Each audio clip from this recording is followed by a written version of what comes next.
ಹರೇ ರಾಮ.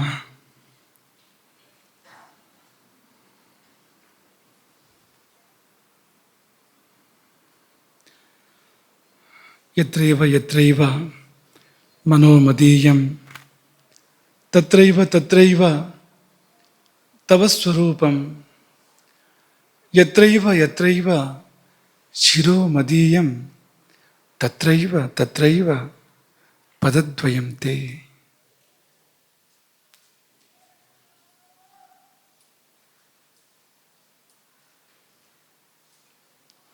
ಅನ್ನಪೂರ್ಣೆ ಸದಾಪೂರ್ಣೆ ಶಂಕರ ಪ್ರಾಣವಲ್ಲಭೆ ಜ್ಞಾನ ವೈರಾಗ್ಯ ಸಿದ್ಧ್ಯರ್ಥಂ ಭಿಕ್ಷಾಂ ದೇಹಿ ಚ ಪಾರ್ವತಿ.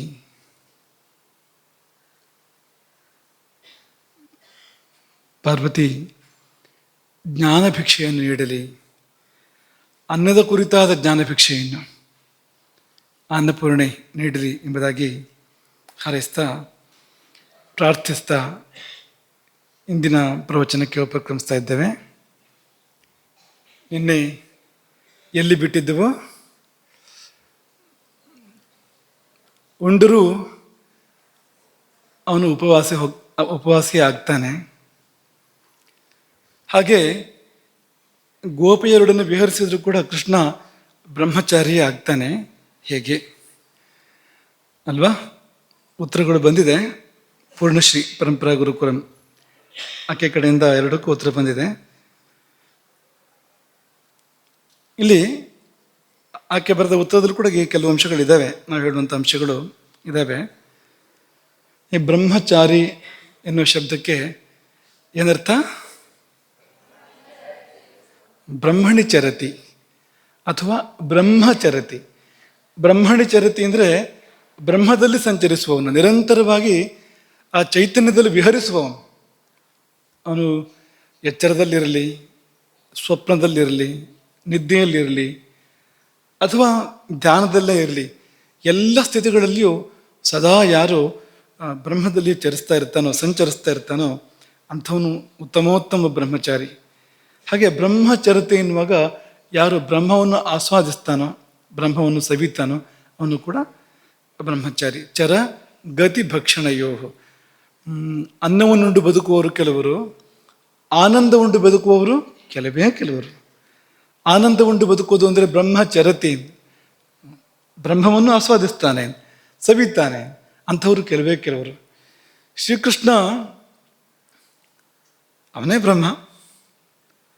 ಬ್ರಹ್ಮವೇ ಮಾನುಷ ರೂಪದಲ್ಲಿ ಭೂಮಿಗಿಳಿದು ಬಂದಿರುವಂಥದ್ದು. ಅವನು ಹೇಗೆ ಅದನ್ನು ಬಿಟ್ಟಿರ್ಲಿಕ್ಕೆ ಸಾಧ್ಯ? ನಾವು ನಮ್ಮನ್ನು ಬಿಟ್ಟಿರ್ಲಿಕ್ಕೆ ಸಾಧ್ಯವಾ? ಸಾಧ್ಯವೇ ಇಲ್ಲ. ನೋಡಿ, ಸಕ್ಕರೆ ಸಿಹಿಯನ್ನು ಬಿಟ್ಟಿರ್ಲಿಕ್ಕೆ ಸಾಧ್ಯವಾ? ಅಲ್ವಾ? ಸಕ್ಕರೆ ಸಿಹಿ ಬಿಟ್ಟಿರೋಕ್ಕೆ ಸಾಧ್ಯ ಇಲ್ಲ, ಮೆಣಸು ಖಾರವನ್ನು ಬಿಟ್ಟಿರೋಕ್ಕೆ ಸಾಧ್ಯ ಇಲ್ಲ. ಹಾಗೆ ಅದು ಹಿಮ ತಂಪನ್ನು ಬಿಟ್ಟಿರೋಕ್ಕೆ ಸಾಧ್ಯ ಇಲ್ಲ. ಹಾಗೆ ಶ್ರೀಕೃಷ್ಣ ಬ್ರಹ್ಮವನ್ನು ಬಿಟ್ಟಿರೋಕ್ಕೆ ಸಾಧ್ಯ ಇಲ್ಲ. ಯಾಕೆಂದ್ರೆ ಅದೇ ಅವನು. ಹಾಗಾಗಿ ಮಾನಸ ಸಂಚರರೇ ಬ್ರಹ್ಮಣಿ ಅಂತ ಬೇರೆಯವ್ರಿಗೆ ಹೇಳಬೇಕು, ಕೃಷ್ಣನಿಗೆ ಅದೇ ಅವನು. ಹೇಳೋದೇನಿದೆ ಅದೇ ಇರ್ತಾನೆ ಯಾವಾಗಲೂ ಅವನು.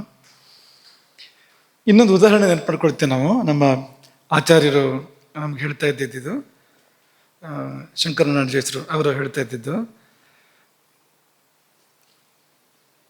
ದ್ವಾಪರಯುಗದ ಪಾಂಡವರ ಕೃಷ್ಣನ ಕಥೆ. ಈ ಅವತಾರಗಳು ಮುಗಿದ ಮೇಲೆ ಎಲ್ಲ ದೇವಲೋಕಕ್ಕೆ ಮರಳಿ ಹೋದ್ರಂತೆ. ಪಾಂಡವರ ಮಹಾಪ್ರಸ್ಥಾನ ಆಯಿತು. ಅದಕ್ಕಿಂತ ಮುಂಚೆ ಶ್ರೀಕೃಷ್ಣನ ಪರಮ ಪದಿಸುವಿಕೆ ಅದು ನಡೀತು. ಎಲ್ಲರೂ ಈ ಲೋಕವನ್ನು ಬಿಟ್ಟು ಆ ಲೋಕಕ್ಕೆ ತೆರಳಿದ್ರು. ಸ್ವರ್ಗದಲ್ಲಿ ಎಲ್ಲ ಒಟ್ಟಿಗೆ ಇದ್ರಂತೆ, ಪಂಚಪಾಂಡವರು ಮತ್ತು ಕೃಷ್ಣ. ಇಲ್ಲಿ ಪಂಚಪಾಂಡವರು ತಮ್ಮಂತಾವು ನೋಡ್ಕೊಳ್ತಾರೆ. ನೋಡ್ಕೊಂಡ್ರೆ ಈ ಭೂಮಿಯಲ್ಲಿದ್ದ ಅವರ ಸ್ವರೂಪಕ್ಕಿಂತ ಇಲ್ಲಿರುವ ಅವರ ಸ್ವರೂಪ ಬೇರೆ ಇದೆ, ವ್ಯತ್ಯಾಸ ಇದೆ. ಭೀಮನ ಭೀಮತ್ವ ಅಲ್ಲಿ ಬೇರೆ ತರಹ ಇದೆ ಭೂಮಿಲಿ, ಇಲ್ಲಿ ನೋಡುವಾಗ ಸ್ವಲ್ಪ ಆಕಾರ ಬೇರೆ ತರಹ ಇದೆ. ಹಾಗೆ ಧರ್ಮರಾಜ, ಅರ್ಜುನ, ನಕುಲ, ಸಹದೇವ ಎಲ್ಲರದ್ದು ಕೂಡ ಈ ಭೂಲೋಕದ ಆಕೃತಿಗೂ ಸ್ವರ್ಗಲೋಕದ ಅವರ ಆಕೃತಿಗೂ ವ್ಯತ್ಯಾಸಗಳಿದ್ದುವಂತೆ. ಅಲ್ಲಿ ಕೃಷ್ಣ ಇದ್ದ. ಕೃಷ್ಣನನ್ನು ನೋಡಿದರೆ ಇಲ್ಲಿ ಹೇಗಿದ್ದಾನೋ ಅಲ್ಲೂ ಹಾಗೆ ಇದ್ದಾನೆ, ಅಲ್ಲಿ ಹೇಗಿದ್ದಾನೋ ಇಲ್ಲಿಯೂ ಕೂಡ ಹಾಗೆ ಇದ್ದವನು, ಏನೂ ವ್ಯತ್ಯಾಸ ಇಲ್ಲ. ಏನಿದು ಅಂದರೆ ಸ್ವರೂಪವನ್ನು ಹಾಳು ಮಾಡಿಕೊಳ್ಳದೆ ಭೂಲೋಕಕ್ಕೆ ಬಂದವನು ಅವತಾರ. ಬಾವಿಗೆ ಇಳಿದು ಬಂದವನು ಚೆನ್ನಾಗಿರ್ತಾನೆ, ಆದರೆ ಬಾವಿಗೆ ಬಿದ್ದವನು ಕೈಕಾಲು ಮುರ್ಕೊಂಡಿರ್ತಾನೆ, ಮುಖ ಮೈಗೆಲ್ಲ ಕೆಸರು ಮೆತ್ಕೊಂಡಿರ್ತಾನೆ ಅಲ್ವಾ. ಮೇಲಿಂದ ಜಾರಿ ಬಿದ್ದಿದ್ರೆ ಅದು ಪತನ. ಅದು ಎಲ್ಲರ ಪಾಡು ಅಂಥದ್ದು, ಹೆಚ್ಚಿನವರ ಪಾಡು ಅಂಥದ್ದು, ಬಿದ್ದಿರ್ತಾರೆ ಇಲ್ಲಿಗೆ ಹೇಗೋ. ಹಾಗಾಗಿ ಅಂಗಭಂಗ ಸ್ವರೂಪ ಹಾನಿ ಆಗಿರುತ್ತೆ, ಅವರು ಮೂಲ ಸ್ವರೂಪ ಇದ್ದಾಗ ಇರೋದಿಲ್ಲ. ಆದರೆ ಇಳಿದು ಬಂದವನು, ಬಿದ್ದವ್ರನ್ನ ಎತ್ತುವ ಸಲುವಾಗಿ ಇಳಿದು ಬಂದವನು ಇರ್ತಾನಲ್ಲ, ಅವನು ಸ್ವರೂಪ ಹಾನಿ ಮಾಡ್ಕೊಂಡಿರೋದಿಲ್ಲ, ಹೇಗಿರ್ತಾನೋ ಹಾಗೆ ಇರ್ತಾನೆ. ಇಂತಹ ಶ್ರೀಕೃಷ್ಣನ ಬ್ರಹ್ಮಚರ್ಯ ಕೆಡೋಕ್ಕೆ ಸಾಧ್ಯ ಇಲ್ಲ. ಯಾಕೆಂದ್ರೆ ಅವನು ಅವನ ಅಲ್ಲಿಯ ಸ್ವರೂಪ ಏನಿದೆ, ಅಲ್ಲಿ ಅವನ ಯೋಗ್ಯತೆ ಏನಿದೆ, ಅದನ್ನು ಹಾಗೆ ಇಟ್ಕೊಂಡು ಇಲ್ಲಿ ಬಂದಿದ್ದಾನೆ, ಹಾಗೆ ಇಲ್ಲಿ ಕೂಡ ಅವನು ಬಾಳಿದ್ದಾನೆ. ಮತ್ತು ಕೃಷ್ಣನ ಮಾತನ್ನೇ ನೋಡೋಣ. ಗೀತೆಯಲ್ಲಿ ಕೃಷ್ಣನ ಮಾತು, ಯಾವಾಗ ನಮಗೆ ಈ ಕರ್ಮಗಳ ಲೇಪ ಆಗೋದಿಲ್ಲ, ಏನು ಮಾಡಿದರೂ ಕೂಡ ನಮಗದ್ರ ಯಾವ ಫಲವೂ ತಟ್ಟೋದಿಲ್ಲ, ಮುಟ್ಟೋದಿಲ್ಲ ನಮ್ಮನ್ನ ಅನ್ನೋದನ್ನು ಕೃಷ್ಣನೇ ಹೇಳಿರುವಂಥದ್ದು. ಗೀತೆ 18ನೇ ಅಧ್ಯಾಯ 17ನೇ ಶ್ಲೋಕ. ಯಸ್ಯ ನಾಹಂಕೃತೋ ಭಾವ ಬುದ್ಧಿರ್ಯಸ್ಯ ನ ಲಿಪ್ಯತೆ ಹತ್ವಾಪಿ ಸ ಇಮಾನ್ ಲೋಕಾನ್ ನಹಂತಿ ನ ನಿಬದ್ಧತೆ. ಯಾರಿಗೆ ನಾನು ಎಂಬುದಿಲ್ಲ, ಯಾರಿಗೆ ಲೇಪ ಇಲ್ಲ, ಅಂಟಿಲ್ಲ, ಸಂಸಾರದ ಅಂಟಿಲ್ಲ, ಅಂಥವನು ಏನು ಮಾಡಿದರೂ ಕೂಡ ಮಾಡದಂತೆ ಅಲ್ಲ. ಈ ಲೋಕಗಳೆಲ್ಲವನ್ನು ಕೊಂದರೂ ಕೂಡ ಅವನು ಕೊಂದ ಹಾಗಾಗಲಿಲ್ಲ, ಕೊಂದ ಪಾಪ ಅವನನ್ನು ಮುಟ್ಟೋದಿಲ್ಲ. ಒಳ್ಳೆಯದಾಗಲಿ ಕೆಟ್ಟದಾಗಲಿ ಏನೇ ಮಾಡಿದರೂ ಕೂಡ ಆ ಪುಣ್ಯ ಪಾಪಗಳು ಅವನನ್ನು ಮುಟ್ಟೋದಿಲ್ಲ. ಯಾಕೆಂದರೆ ಅವನಿಗೆ ನಾನು ಎಂಬುದಿಲ್ಲ, ಅವನ ಬುದ್ಧಿಗೆ ಲೇಪ ಇಲ್ಲ, ಅಂಟಿಲ್ಲ, ನಾನು ಮಾಡಿದನು ಎಂಬ ಭಾವ ಇರಬಾರದು. ಕೇಳಿದಿರ ನೀವು, ಕನಕದಾಸರು ಕೇಳಿದರು, ಕೃಷ್ಣನ ಬೆಳೆಗೆ ಯಾರು ಹೋಗ್ತಾರೆ, ವೈಕುಂಠಕ್ಕೆ ಯಾರು ಹೋಗ್ತಾರೆ, ಯಾರು ಹೋಗಬಹುದು ಅಂತ ಕೇಳಿದಾಗ ಶಿಷ್ಯರ ಪೈಕಿ ಕನಕದಾಸರು ಒಬ್ಬರು, ನಾನು ಹೋದರೆ ಹೋದೇನು ಅಂತಂದರು. ಕನಕದಾಸರು ಅಂತ ಕೇಳಿದಿರಾ? ನಾನು ಹೋದರೆ ಹೋದೇನು ಅಂದ್ರೆ ಉಳಿದವರಿಗೆಲ್ಲ ಕೋಪವೇ ಬಂತಂತೆ. ಆದರೆ ಶ್ಯಾಮಾಚಾರ್ಯರಿಗಿಲ್ಲ, ಭೀಮಾಚಾರ್ಯರಿಗಿಲ್ಲ, ಕೃಷ್ಣಾಚಾರ್ಯರಿಗಿಲ್ಲ, ಅಂತ ಒಂದು ವೈಕುಂಠ ಈ ಕನಕನೊಬ್ಬನಿಗೆ ಹೇಗಿದೆ ಅಂತ ಅವ್ರಿಗೆ ಪ್ರಶ್ನೆ ಬಂತು ಅಂತ, ಉಳಿದವರಿಗೆ ಅಂತ. ಯಾಕೆ ನಾನು ಹೋದರೆ ಹೋದೇನು ಅಂತ ಹೇಳ್ತಾ ಇದ್ದಾನಲ್ಲ ಕನಕ ಅಂತ. ಆದರೆ ಕನಕ ಹೇಳಿದ್ದೇನೆಂದ್ರೆ, ನಾನು ಅನ್ನೋದು ಹೋದರೆ ಹೋದೇನು ವೈಕುಂಠಕ್ಕೆ. ಎಲ್ಲಿವರೆಗೆ ನಾನು ಅನ್ನೋದಿದೆಯೋ ಅಲ್ಲಿವರೆಗೆ ವೈಕುಂಠ ನಮಗೆ ಅಥವಾ ಕೈಲಾಸ ನಮಗೆ ಲಭ್ಯ ಇಲ್ಲ. ಯಾವಾಗ ನಾನು ಅನ್ನೋದು ಹೋಗುತ್ತೋ ನೀನು ಅಂತ ಬರುತ್ತೋ ಅಲ್ವಾ, ಮೇರಾ ಅನ್ನೋದು ಹೋಗ್ಬೇಕು. ಏನು ಬರಬೇಕು? ತೇರಾ ಅನ್ನೋದು ಬರಬೇಕು ಅಲ್ವಾ. ಅದು ಬಂದಾಗ ಮುಕ್ತಿ. ಇನ್ನೊಂದು ಕಥೆ ನಿಮ್ಗೆ ನೆನಪು ಮಾಡ್ತೇವೆ. ಮೋಕ್ಷದ ಬಾಗಿಲನ್ನ ಜೀವ ತಟ್ಟುತ್ತೆ, ಒಳಗಿಂದ ದೇವ ಕೇಳ್ತಾನೆ ಯಾರು? ಅದಕ್ಕೆ ಜೀವ ಉತ್ತರ ಹೇಳುತ್ತೆ ನಾನು. ಅದಕ್ಕೆ ದೇವ ಹೇಳ್ತಾನೆ ಪ್ರವೇಶ ಇಲ್ಲ, ಯಾಕೆಂದ್ರೆ ಇಬ್ಬರಿಗೆ ಜಾಗ ಇಲ್ಲ, ಇಲ್ಲಿ ಒಬ್ರು ಮಾತ್ರ ಇರೋಕ್ಕೆ ಸಾಧ್ಯ, ಇಬ್ಬರಿಗೆ ಜಾಗ ಇಲ್ಲ ಅಲ್ವಾ. ಆ ಜೀವ ಹೋಗಿ ತಪಸ್ಸು ಮಾಡಿ ಸಾಧನೆ ಮಾಡಿ ಜ್ಞಾನೋದಯವಾಗಿ ಮತ್ತೆ ಬರುತ್ತೆ, ಬಾಗಿಲು ತಟ್ಟತ್ತೆ. ಯಾರು ಅಂತ ಮತ್ತೆ ಪ್ರಶ್ನೆ ಒಳಗಿಂದ, ಉತ್ತರ ನೀನು. ಆಗ ಬಾಗಿಲು ತೆರೆಯುತ್ತೆ. ಯಾಕೆಂದ್ರೆ ಅಲ್ಲಿ ಎರಡಕ್ಕೆ ಜಾಗ ಇಲ್ಲ. ಮುಕ್ತಿಯಲ್ಲಿ ಒಂದೇ ತತ್ವ ಇರೋಕ್ಕೆ ಸಾಧ್ಯ ಇರುವಂಥದ್ದು, ನಾನು ನೀನು ಒಂದಾಗಬೇಕು.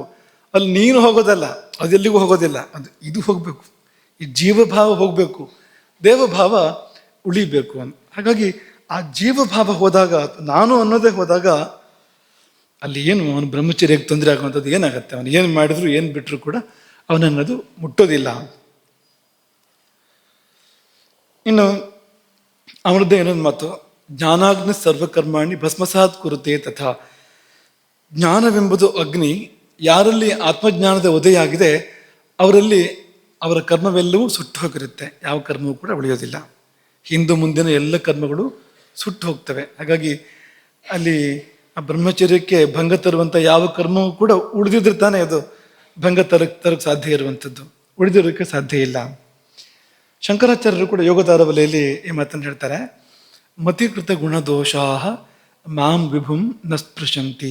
ಈ ಮನಸ್ಸು ಬುದ್ಧಿಗೆ ಸಂಬಂಧಪಟ್ಟಂತೆ ಏನೇನಾಗ್ತಾ ಇದೆಯೋ ಇದು ಯಾವುದೂ ನನ್ನನ್ನು ಮುಟ್ತಾ ಇಲ್ಲ.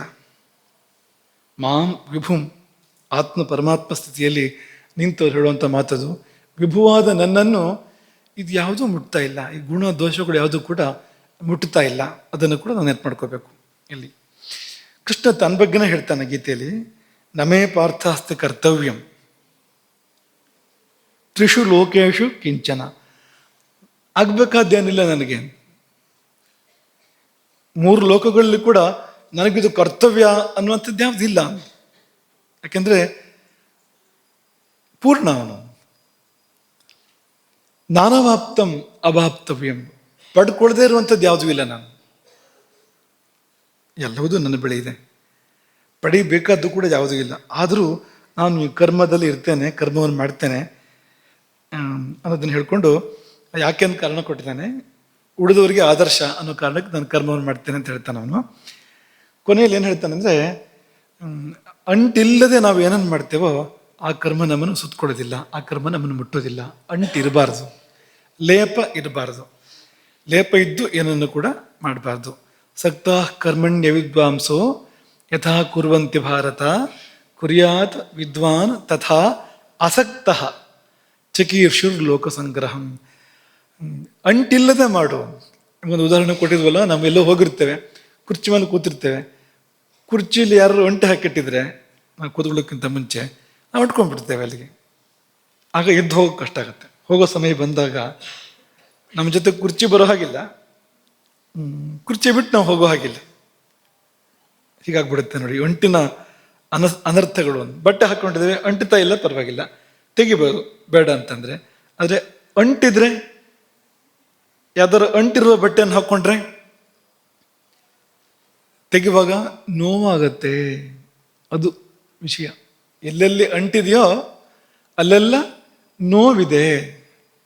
ಎರಡು ಸಮಸ್ಯೆ. ಒಂದು, ಕರೆ ಬಂದಾಗ ಹೋಗೋಕ್ಕಾಗೋದಿಲ್ಲ, ಎಳೆಯುತ್ತೆ ಕಟ್ಟಿ ಹಿಡಿದು, ಮುಕ್ತಿಗೆ ಹೋಗೋಕ್ಕಾಗೋದಿಲ್ಲ, ಅಂಟ್ಕೊಂಡಿರ್ತೇವಲ್ಲ ನಾವಿಲ್ಲಿ, ಅದೊಂದು ಸಮಸ್ಯೆ. ಇನ್ನೊಂದು ಸಮಸ್ಯೆ, ಯಾವತ್ತಾರು ಒಂದಿನ ಬಿಡಿಸ್ಕೊಳ್ಳೇಬೇಕಾಗತ್ತೆ, ಬಿಡಲೇಬೇಕಾಗತ್ತೆ, ಆಗ ನೋವಾಗತ್ತೆ. ಹಾಗಾಗಿ ಅಂಟಿರಬಾರ್ದು. ಯಾವುದನ್ನು ಬೇಕಾದ್ರೂ ಉಪಯೋಗಿಸ್ಬೋದು, ಯಾವುದನ್ನು ಬೇಕಾದ್ರೂ ಇಟ್ಕೋಬೋದು, ಎಲ್ಲ ಬಾಂಧವ್ಯಗಳು ಸರಿಯೇ, ಆದರೆ ಅಂಟ್ಕೋಬಾರ್ದು ಅನ್ನೋದು ಇನ್ನೊಂದು. ಹಾಗಾಗಿ ಆ ಅಸಕ್ತ ಸ್ಥಿತಿ, ಅಂಟಿಕೊಳ್ಳದ ಸ್ಥಿತಿ ಇರೋದ್ರಿಂದ ಅವನಿಗೆ ಯಾವ ಕರ್ಮಗಳ ಲೇಪವೂ ಕೂಡ ಕೃಷ್ಣನಿಗಿಲ್ಲ, ಹಾಗಿರೋ ಯಾರಿಗೂ ಕೂಡ ಇಲ್ಲ. ಅವನು ನಿತ್ಯ ಬ್ರಹ್ಮಚಾರಿ ಹೋದು, ನಿತ್ಯ ಬ್ರಹ್ಮವೇ ಹೋದವನು, ಶಾಶ್ವತ ಪರಬ್ರಹ್ಮವೇ ಹೋದವನು. ದೂರ್ವಾಸರು ನಿತ್ಯೋಪವಾಸಿ ಹೇಗೆ ಅನ್ನೋದು ಬಂದಿತ್ತು. ಇಲ್ಲಿ ಪೂರ್ಣಶ್ರೀ ಉತ್ತರ ಕೊಡುವಾಗ ಹೌದು ನಿತ್ಯೋಪವಾಸಿ, ಯಾಕೆಂದ್ರೆ ಅವರು ಮಧ್ಯ ಮಧ್ಯ ಆಹಾರ ಸೇವನೆ ಮಾಡ್ತಾ ಇರಲಿಲ್ಲ. ಮಹಾಭಾರತದ ಶಾಂತಿ ಪರ್ವದಲ್ಲಿ ಭೀಷ್ಮರು ಹೇಳಿದ್ದಾರೆ, ಯಾಕೆಂದ್ರೆ ಮಧ್ಯಾಹ್ನದ ಪೂರ್ವದಲ್ಲಿ ಮಧ್ಯಾಹ್ನಕ್ಕಿಂತ ಮೊದಲು ಒಂದು ಭೋಜನ, ಸಾಯಂಕಾಲ ಇನ್ನೊಂದು ಭೋಜನ, ಮಧ್ಯ ಊಟ ಮಾಡಬಾರದು. ಈ ಮಧ್ಯ ಊಟ ಮಾಡದೇ ಇದ್ರೆ ಅವನು ನಿತ್ಯೋಪವಾಸಿ ಆಗ್ತಾನವನು ಅಂತ ಭೀಷ್ಮ ಹೇಳಿದ್ರಿಂದ ಇವರು ದೂರ್ವಾಸರು ಹಾಗೆ ಮಾಡ್ತಾ ಇದ್ದಿರಬೇಕು. ಹಾಗಾಗಿ ನಿತ್ಯೋಪವಾಸಿ ಅಂತ ಒಂದು ಉತ್ತರವನ್ನ ಪೂರ್ಣಶ್ರೀ ಕೊಟ್ಟಿದ್ದಾಳೆ. ಚಂದವಾದ ಒಳ್ಳೆಯ ಉತ್ತರವೇ ಇದು, ಉತ್ತಮವಾದ ಉತ್ತರವೇ ಇದು. ಇನ್ನೊಂದು ರೀತಿಯಲ್ಲಿ ನೋಡೋದಾದ್ರೆ, ನಿಜಾರ್ಥದ ಉಪವಾಸ ಯಾವಾಗಲೂ ಇದೆ ದೂರ್ವಾಸರಿಗೆ. ಉಪವಾಸ, ಉಪ ಸಮೀಪದಲ್ಲಿ ವಾಸ ಮಾಡುವಂಥದ್ದು. ಭಗವತ್ ಸಾನ್ನಿಧ್ಯ ಯಾವಾಗಲೂ ಇದೆ ಅವರಿಗೆ. ಅವ್ರ ಜೊತೆಲಿ ಯಾವಾಗಲೂ ಭಗವಂತ ಇದ್ದಾನೆ, ಭಗವಂತನ ಜೊತೆಲಿ ಅವ್ರು ಯಾವಾಗಲೂ ಇದ್ದಾರೆ. ಆ ನಿಜವಾದ ಉಪವಾಸ ಅವರಿಗೆ ಶಾಶ್ವತವಾಗಿದೆ. ಹಾಗಾಗಿ ಅವರು ನಿತ್ಯೋಪವಾಸಿಗಳು. ಇನ್ನು ದೂರ್ವಾಸ ಅನ್ನೋದನ್ನ ಸ್ವಲ್ಪ ಬಿಡಿಸಿದ್ರೆ ದೂರವಾಸ ಅಲ್ವಾ. ಕೆಲವರು ಹೇಳ್ಬೇಕಾದ್ರೆ ಆ ಥರ ಹೇಳ್ತಾರೆ. ದೂರ್ವಾಸ ಅನ್ನೋದನ್ನ ಹಿಂದಿಯವರೆಲ್ಲ ಹೇಳ್ಬೇಕಾದ್ರೆ ದೂರವಾಸ್ ಅಂತ ಹೀಗೆಲ್ಲ ಹೇಳ್ತಾರಲ್ವಾ.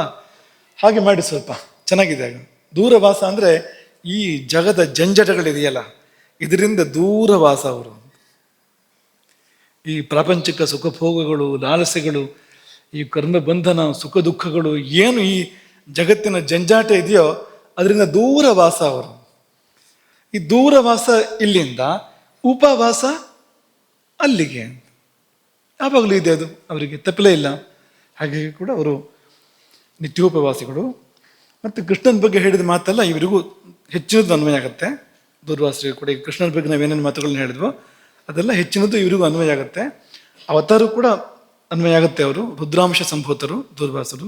ಕೃಷ್ಣ ಮಹಾವಿಷ್ಣುವಿನ ಅವತಾರ, ದೂರ್ವಾಸರು ರುದ್ರಾಂಶ ಸಂಭೂತರು, ಅವರು ಕೂಡ ಅವತಾರವೇ. ಹಾಗಾಗಿ ಅವರಿಗೂ ಅನ್ವಯ ಆಗುತ್ತೆ. ಇನ್ನು ಪರಂಪರಾ ಗುರುಕುಲ ಓಂಕಾರ, ಇನ್ನೊಂದು ಪ್ರಶ್ನೆ, ಅದು ಹಳೆ ಪ್ರಶ್ನೆ, ಇವತ್ತು ತಗೊಳ್ತಾ ಇದ್ದೇವೆ ಅದನ್ನ. 4 ಪಾಠಗಳ ಹಿಂದೆ ಲೆಕ್ಕ ಕೂಡ ಹೇಳಿದ ನಾವು ಯಾವಾಗ ಹೇಳಿದ್ದೇವೆ ಅಂತ. 4 ಪಾಠಗಳ ಹಿಂದೆ ತಾವು ಬಂದ ವೇಗವನ್ನು ತಡೆಯಬಾರದು, ಬಾರದ ವೇಗವನ್ನು ತಂದುಕೊಳ್ಳಬಾರದು ಎಂದು ತಿಳಿಸಿದಿರಿ. ಹೌದು ಅಲ್ವಾ.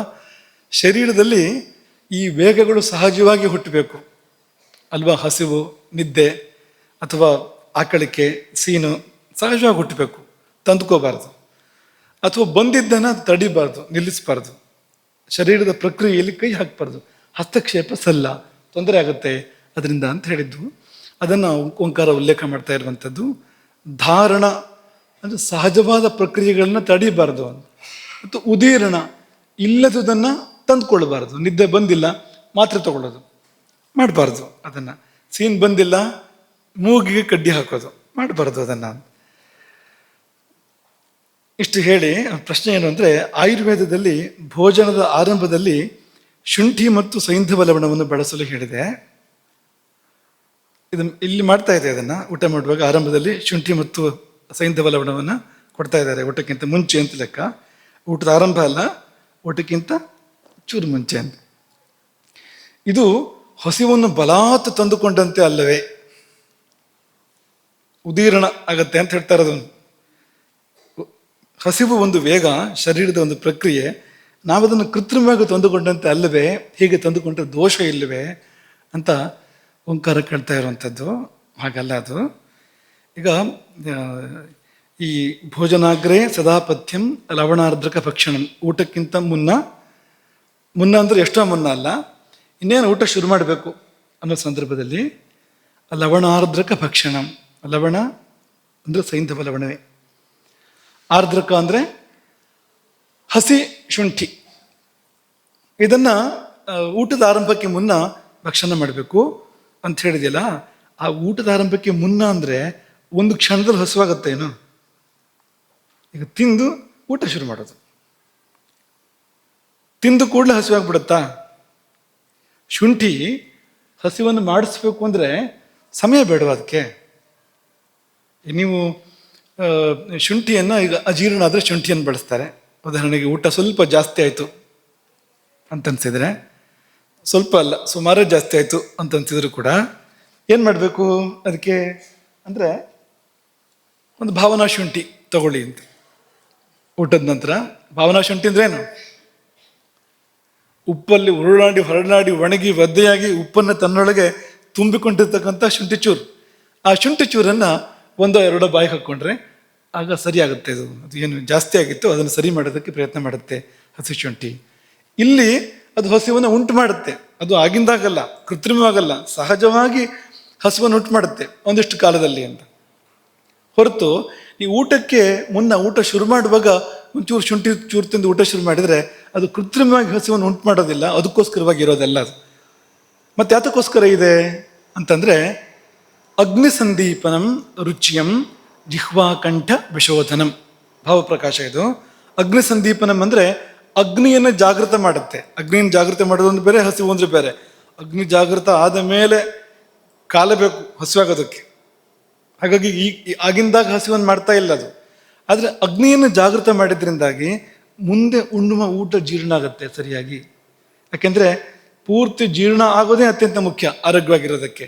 ಏನಾದರೂ ಜೀರ್ಣ ಆಗಿಲ್ಲ ಅಂದರೆ ಅದೇ ರೋಗ ಆಗುತ್ತೆ, ಆಮ ಅದು ಅಲ್ವಾ? ಹಾಗಾಗಿ ಅಗ್ನಿ ಸಂದೀಪನಂ, ಊಟಕ್ಕೆ ಮುನ್ನ ಅಗ್ನಿಯನ್ನು ಜಾಗೃತ ಮಾಡುತ್ತೆ. ಆ ಮಧ್ಯಾಹ್ನ ಕಾಲು ಅದನ್ನೇ ಮಾಡುತ್ತೆ. ಪಿತ್ತಕಾಲ ಅದು ಅಗ್ನಿಯನ್ನು ಜಾಗೃತ ಮಾಡುತ್ತೆ. ಅದೇ ಕೆಲಸವನ್ನೇ ಈ ಶುಂಠಿ ಕೂಡ ಮಾಡುವಂಥದ್ದು. ರುಚ್ಯಂ ಅಂದ್ರೇನು? ರುಚಿಯನ್ನು ಉಂಟು ಮಾಡುತ್ತೆ.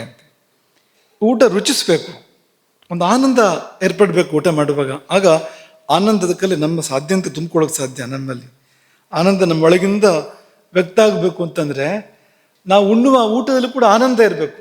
ಗಬ ತಿಂದ್ಕೊಂಡು ಹೋಗೋದಲ್ಲ, ಬೈಕೊಂಡು ಮಾಡ್ಕೊಂಡು ಸಿಟ್ಟು ಮಾಡ್ಕೊಂಡು ಬೇಜಾರು ಮಾಡ್ಕೊಂಡು ತಿನ್ನೋದಲ್ಲ. ಆನಂದವಾಗಿ ಊಟ ಮಾಡಬೇಕು ಅಂತ ಊಟ ಮಾಡುವಾಗ. ಹಾಗಾಗಿ ಅದಕ್ಕೆ ಅತ್ಯಗತ್ಯವಾಗಿರುವಂಥದ್ದು ರುಚಿ. ರುಚಿ ಅನ್ನೋದು ಕೇವಲ ಆಹಾರ ಪದಾರ್ಥದಲ್ಲಿ ಮಾತ್ರ ಇಲ್ಲ, ಇಲ್ಲಿ ಬೇಕು ಅದು. ಮೊದಲು ಎಷ್ಟೇ ರುಚಿ ಅಂತಾದರೂ ಕೂಡ ಇಲ್ಲಿ ರುಚಿ ಇಲ್ಲದೆ ಇದ್ದರೆ ನಮಗೆ ಸಪ್ಪೆ ಆಗತ್ತೆ ಅದು ಅಲ್ವಾ? ಮಧುವಿನಾಶ ನಿಂತಿದೆ ಒಂದು ಸೊಪ್ಪು, ಅದನ್ನು ತಿಂದ್ಕೊಂಡು ಸಕ್ಕರೆ ಬಾಯಿ ಹಾಕ್ಕೊಂಡ್ರೆ ಮರಳು ಬಾಯಿ ಹಾಕೊಂಡಾಗತ್ತೆ. ವ್ಯತ್ಯಾಸ ಅಂದರೆ ಮರಳು ಕರಗೋದಿಲ್ಲ, ಇದು ಕರಗುತ್ತೆ. ಆದರೆ ರುಚಿ ಮರಳು ಬಾಯಿ ಹಾಕಿದಷ್ಟೇ ಅಂತ. ಆ ಸೊಪ್ಪಿನ ಪ್ರತಾಪ ಅದು ರುಚಿಯನ್ನು ತೆಗೆದಿದೆ. ಅದು ಯಾವ ರುಚಿಯನ್ನು? ಮಧುರ ರುಚಿ ರಸವನ್ನು ಆಸ್ವಾದನೆ ಮಾಡುವ ಶಕ್ತಿಯನ್ನು ತೆಗೆಯುತ್ತೆ ತಾತ್ಕಾಲಿಕವಾಗಿ ಅದು. ಹಾಗಾಗಿ ಆ ಸಿಹಿನೇ ಆಗೋದಿಲ್ಲ. ಸಿಹಿ ತಿಂದರೂ ಕೂಡ, ಬೆಲ್ಲ ತಿಂದರೂ ಕೂಡ ಮಣ್ಣು ತಿಂದಾಗುತ್ತೆ, ಬೆಲ್ಲ ತಿಂದಾಗ ಆಗೋದಿಲ್ಲ.